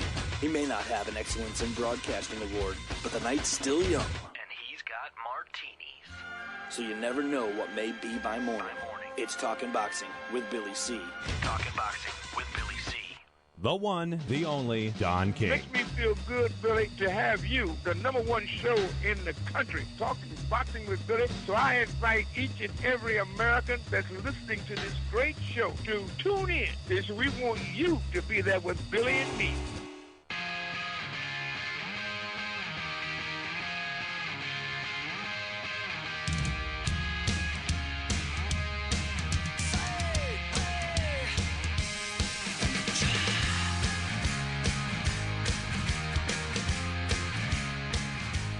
And we're back. You are listening to the Talking Boxing with Billy C, a radio show. You're watching us on the Fight Now television channel. And if you don't have Fight Now on your sports channel lineup, then you need to call your local television provider and tell them that you want Fight Now right now. 10 p.m. Eastern Time. What goes on there on Fight Now? How about a new fight every night? You know, a new fight every night on Fight Now. So I don't know what you guys are waiting for, but if you want to have Fight Now added to your sports channel lineup, you got to call your local television provider. It's that simple. I'm sitting here talking with my man Mac. Yeah, he's making fun of me because I'm drooling over all the Conte girls all the time. You know, hey, this is a guy that, you know, he told me, he said right here, right on the air, right in the chat room that, you know, he's bragging about being surrounded by all the hot Filipino chicks that he works with. And I said, have one of them invite me over, man. I'll be glad to go out to the Philippines for a week, stay with one of his girls that work in the office. And it's like crickets, man. I'm not hearing I'm not getting any emails. I'm not getting any photos. I'm not getting nothing. You know, and he thinks I'm a dirty old man. Well, he's probably right. I am a dirty old man. But, hey, I heard the weather's nice there sometimes. You know, if you like humidity and mosquitoes eating you alive and all of that. Who wants it more than that? You know, I mean, who likes it more than that? No, I heard the beaches are beautiful in the Philippines. But anyway, looks like I'm not going to be going there anytime soon. But fights that took place this weekend, I'm sure we're going to be talking a lot about it all week, about the decision, especially with the Abril-Rios and the Richard Abril fight.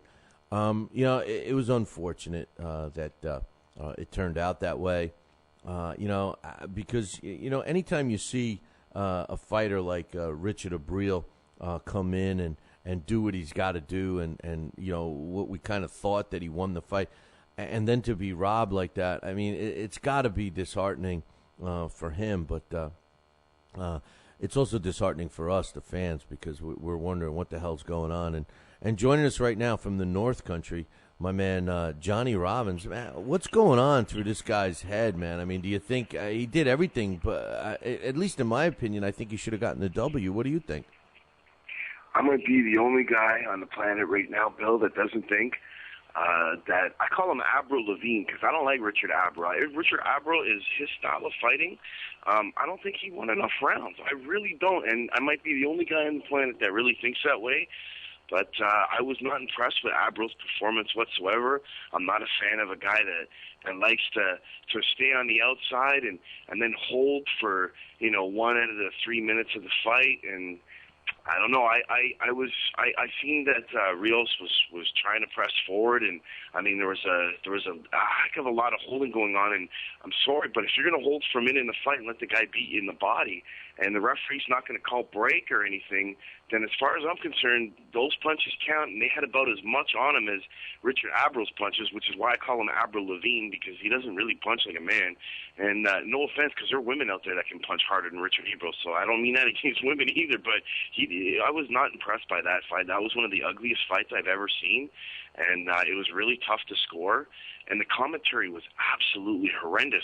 The one that I was watching, they're like, oh, and there's another shot. Abril's really beating him to the punch when he's trying to get on the inside. And I'm sitting there going, he hit a glove. You can hear it go, poof. Like, it doesn't sound like that when you hit a guy in the face. So the commentary was way out in left field.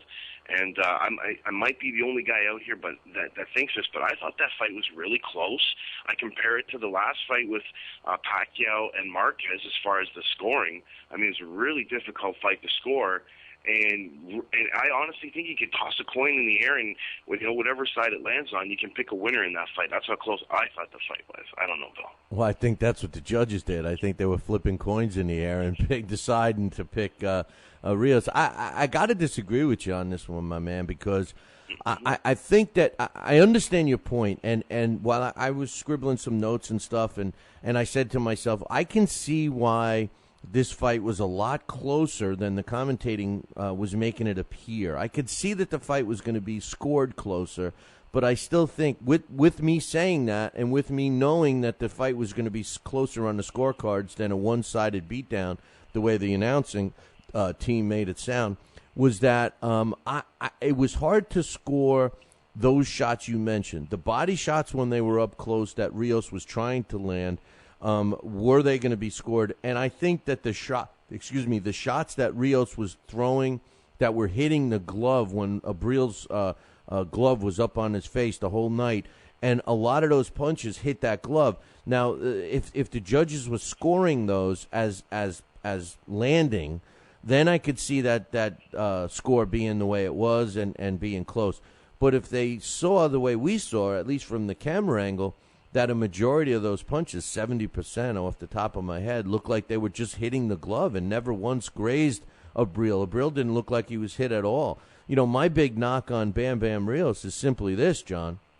Why does a fighter have to come in and fight your style? In other words, if I'm a boxer and you're a brawler, and I come in and I run around and tag you all night long, and you're just, trying to cut the ring off and trying to wail at me and throw the knockout punch all night long, and I end up surviving the fight and winning, why would you tell everyone I didn't come to fight because I didn't fight your plan? Wouldn't you have to go to plan B and say to yourself, well, this guy's not going to stand in front of me and let me punch him, so I need to do something else? And Rios didn't do it.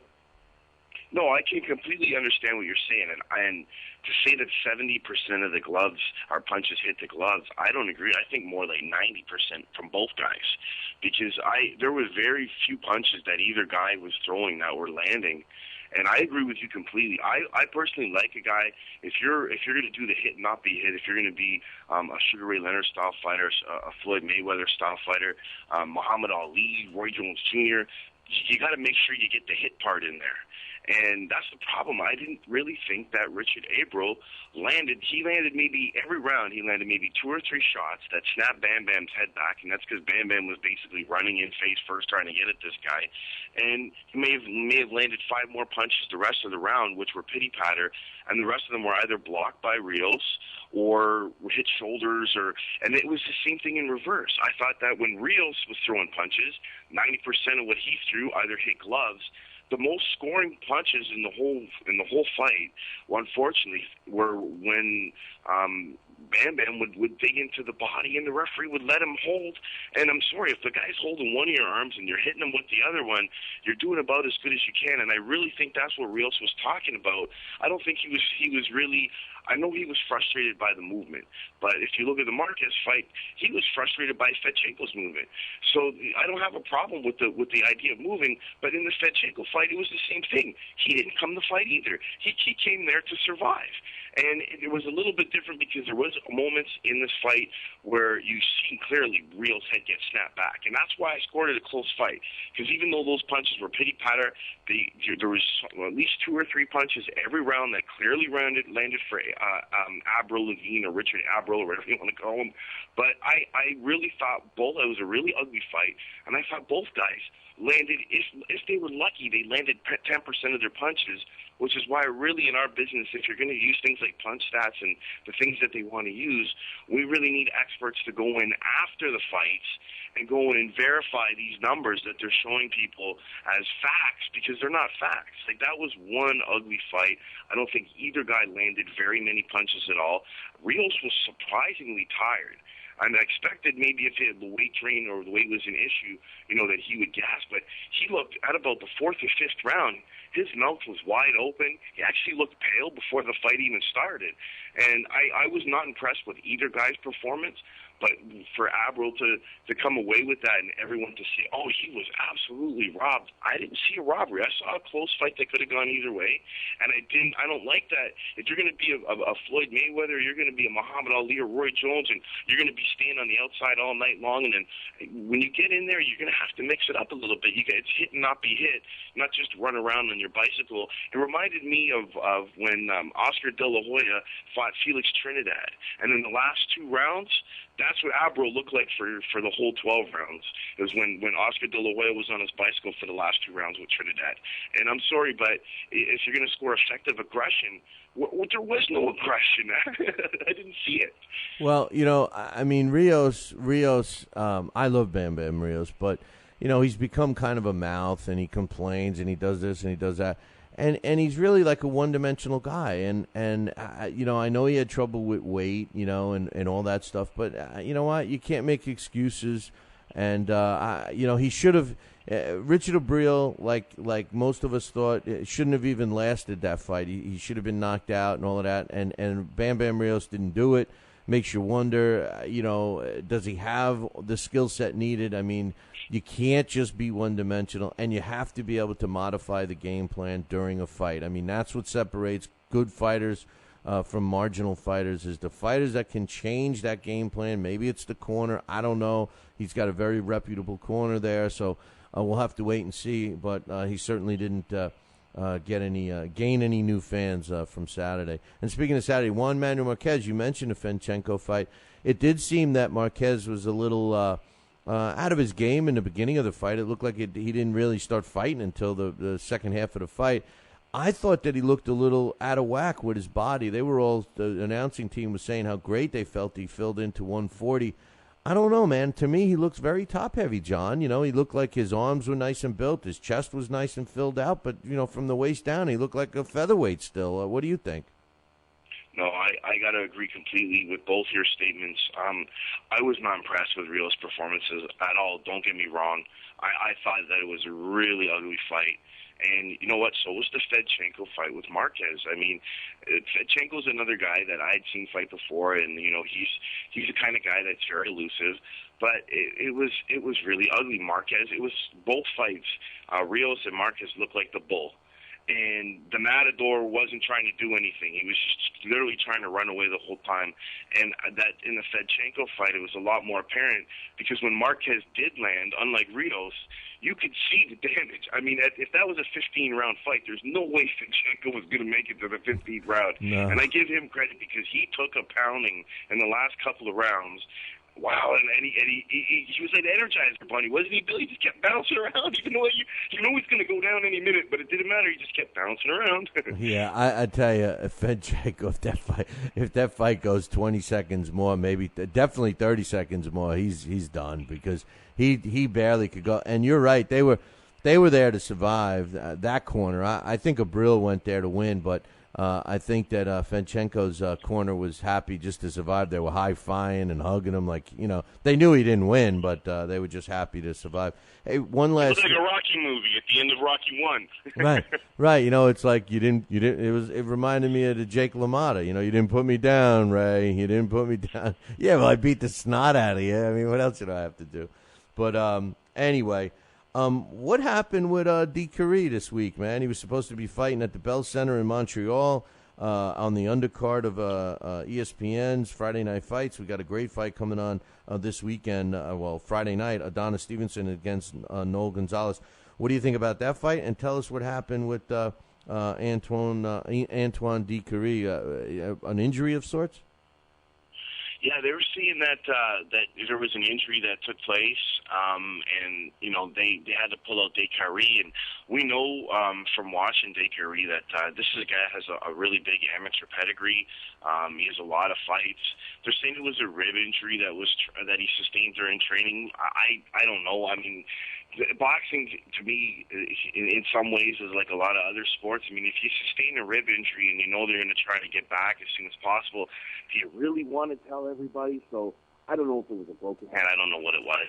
They're saying it's a rib injury. And one thing about DiCurry is the kid always comes to fight. He's not the kind of guy that I would expect to try to pull a fast one on anybody. Now, the Adonis Stevenson, they call the kid Superman. I love his style. He's very exciting. He's very explosive. And I expect a big showing out of him. He realizes that this is another opportunity for him to be on international television, because that's really what Friday Night Fights is now. It's not national TV anymore. It's international television. I go on the internet, and they got streams. People are watching this all over the world. So Friday Night Fights is absolutely massive opportunity for Stevenson, and I expect him to do well. A couple Canadians got in the ring on the weekend. Michael Zuski, he picked up another win. It was a TKO win that he got over a guy, Brandon Bale. 12-6 guy, so we expect that from Zuski. He's now 14-0 with 10 KOs. And a big guy, Bermane Stavern, he's 22-1-1 with 20 KOs. 243-pound heavyweight. Again, he picked up a win against the guy that he better beat. The guy was some like 13-11 or something like that. So the Canadian guys are out there. They're definitely trying to make a statement. But you're absolutely right, Bill. The one to watch is going to be Adonis Stevenson on the next Friday Night Fights. And you know it's in Quebec, and I know how much you love Quebec. Yeah, and he's not fighting a layup fight either. And all of a sudden they're making it like he's this new power puncher, but he's always had pop, right? Oh, ever since he was an amateur. You see, this guy, he's been around for a while. I remember when I was starting out doing announcing and commentating, which was over a decade ago, I actually had an opportunity to sit down and we called a couple fights for a local TV station, and Adonis Stevenson had come in from Quebec, and right away they got him on there, and he's a really intelligent guy, well spoken, true gentleman, but right back to business. I mean, right after that, back to Quebec and back in the ring. So this guy's been going at it and training for many years, and you're right. There's no surprise here. He's always had that kind of pop. Now, how old is he anyway? How old is Stevenson? And he's with Yvonne Michelle, right? I'm pretty sure he's with Yvonne. And I couldn't tell you. I would. He was around. He's got to be around my age, and I'm in my mid-30s. So I'm thinking he's probably about 33. I don't want to put my foot in my mouth on that one because I really don't know offhand. But he's not. It's not a young man. It's not like we're talking a Tony Lewis here, who's in his 20s, or even somebody like a Tibor Broch who's only like 29. He's definitely older than those guys. This weekend, Jermaine Taylor gets back in the ring, and we watched him fight once already, and he fought a guy that was perfect for him in Nicolau. But he's fighting an undefeated fighter out of Minnesota, a guy that hasn't really fought anybody yet in Caleb Truax. What's your thoughts on Jermaine Taylor? Is he going to be back to the way he was, or what's your thoughts for this week's fight? There's always been a little bit of a rumble about Taylor's extracurricular activities. I don't want to be the kind of guy to go out and say too much if I don't have any proof.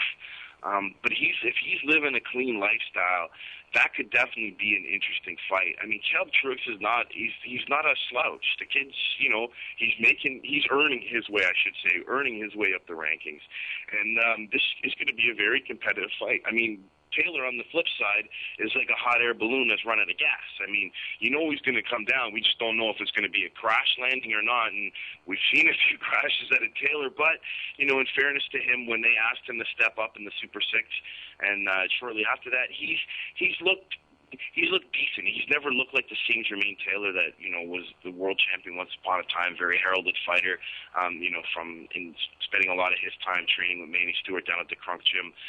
I don't know what kind of Taylor is going to show up, and that's why this is an interesting ticket, because he's definitely a wild card.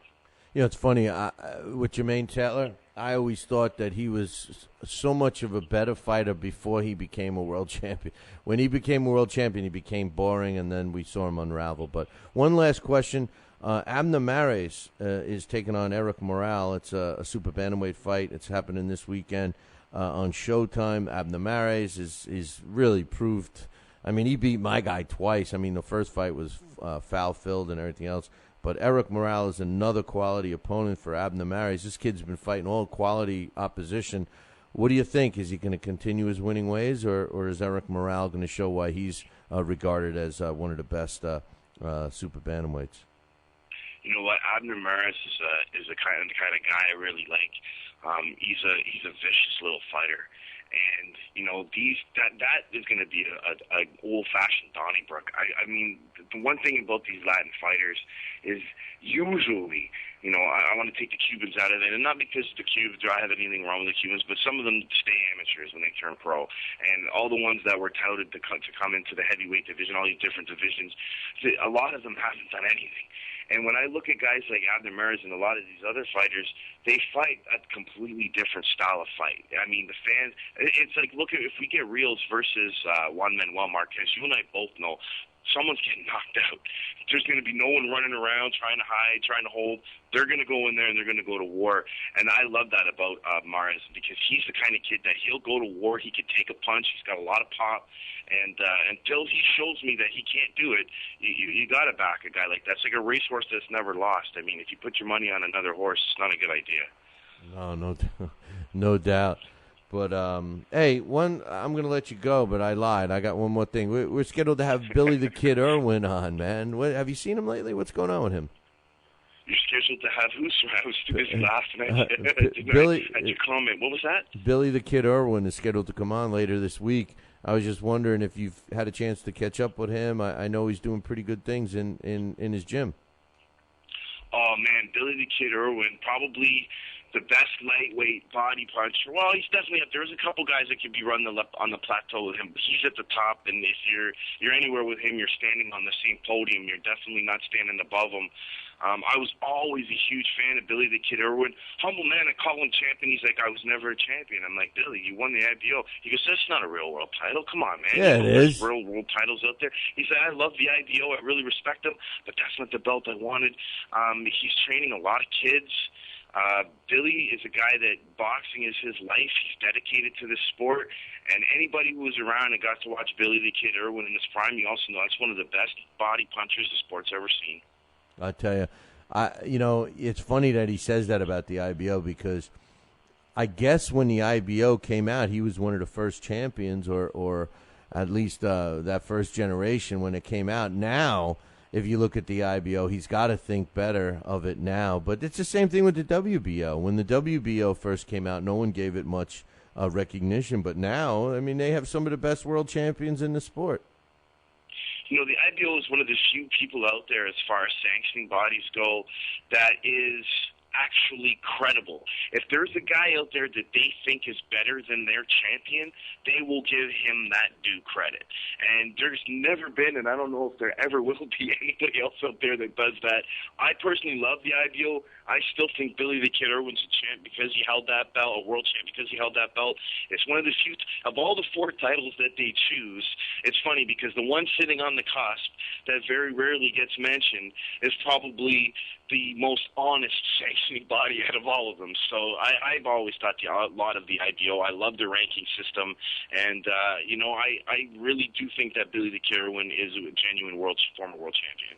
Well, what I'm saying is that what his point was that maybe it didn't have the respect it has now because it was just starting out. Like I compared it with the WBO when they first came out. No one gave them much of a chance either in terms of recognition. But now when you look at the champions for the WBO, they're just as reputable as any other sanctioning body. So it takes a little time when a new sanctioning body hits the street, so to speak. But anyway, John, thanks for joining us. I know it was last minute. Hope you're feeling better, and hope to hear from you again soon, all right? Bill, a pleasure as usual, my man. And just to let you know, I'm getting a lot of positive feedback. I don't know, man, you're picking up fans all over the place all the time. Everyone loves your show. I'm a huge fan, so thank you very much, my friend. All right, brother. I'll talk to you later. Ciao, Bill. All right, that's my man Johnny Robbins from Canada. And as you heard from him, he thinks that he thinks that the Rios fight was a lot closer than people think. As a matter of fact, he is not surprised that Bam Bam Rios won that fight. So there you go. And I knew that there was going to be some issues like that. I knew that there was going to be some reasons why a lot of us felt that it was going to be closer on the scorecards than we thought. In other words, I'm not shocked that it was as close in the scorecards as it was, even though when I watched the fight and I was not scoring it, I thought that it was not close at all. Just a reminder, coming up, I mentioned to John Robbins when he was just here that Billy the Kid Irwin, former Canadian champion, also IBO world champion, will be joining us later this week, as is Corey Spinks, former multi-division world champ. He's getting a shot at his junior middleweight title again against K9 Bundridge in June. So we'll catch up with Corey Spinks and Billy the Kid Irwin later on this week. Don't forget, our Blast from the Past is going to be on former world champion and Boxing Hall of Famer George Dixon. And when my man Tony Treem comes back onto the show with the heavyweight spotlight, we're going to put the spotlight on Primo Carnera. Now, he told us that last week, and a lot of people don't give Carnera the recognition that Tony thinks that he should get. So, hey, I got a little FYI for you. Little bird told me that we got some of Clay Moyle's new book on Billy Miskey coming our way to give to you. So make sure you start getting these. Before I say it, I got to do it, right? Wake up. It's time for It's too early for a trivia question. Well, what I was going to say was Clay Moyle's Billy Miskey book. We are going to be giving it away as trivia prizes, or maybe even giveaway up at the Halftime Bar and Grill, so you got to make some plans for that. But today, we got another copy and a couple more, I think. I think we have 3 copies of this book left. The Holyfield Way, it's by James Thomas. It's my favorite Evander Holyfield book. I think it's written with no nonsense and based on fact, other than some of the other books you might read. And that's going to go to the first person that gets our trivia question correct. We've gotten a lot of answers, but none have been correct.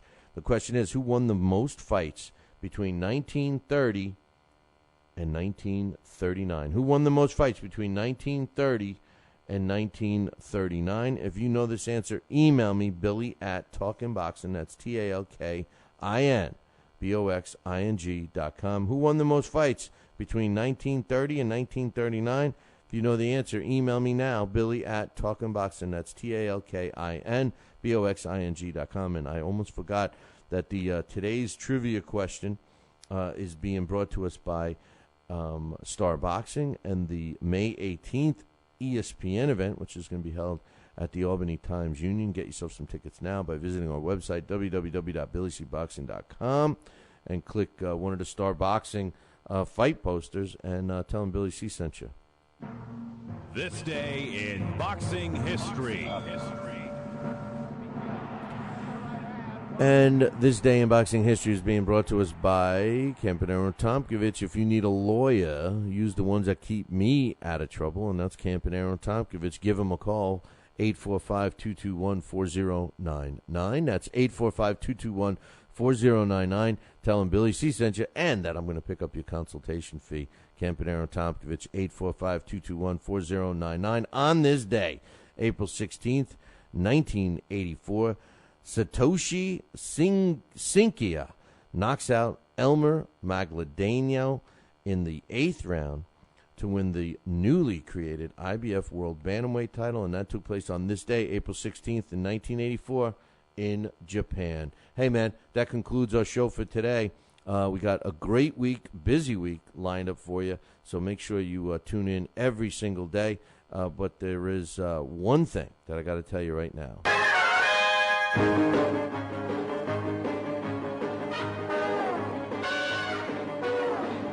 Make sure you tune in tomorrow morning, same bat time, same bat channel, the Fight Now channel. It's only one, man. Call your local television provider right now and tell them you want the Fight Now channel added to your sports channel lineup. It's that simple. Pick up the phone and tell them that you want it. For all the information about Fight Now, you can find it on their website, www.fightnow.com. See you all tomorrow. Ciao, baby.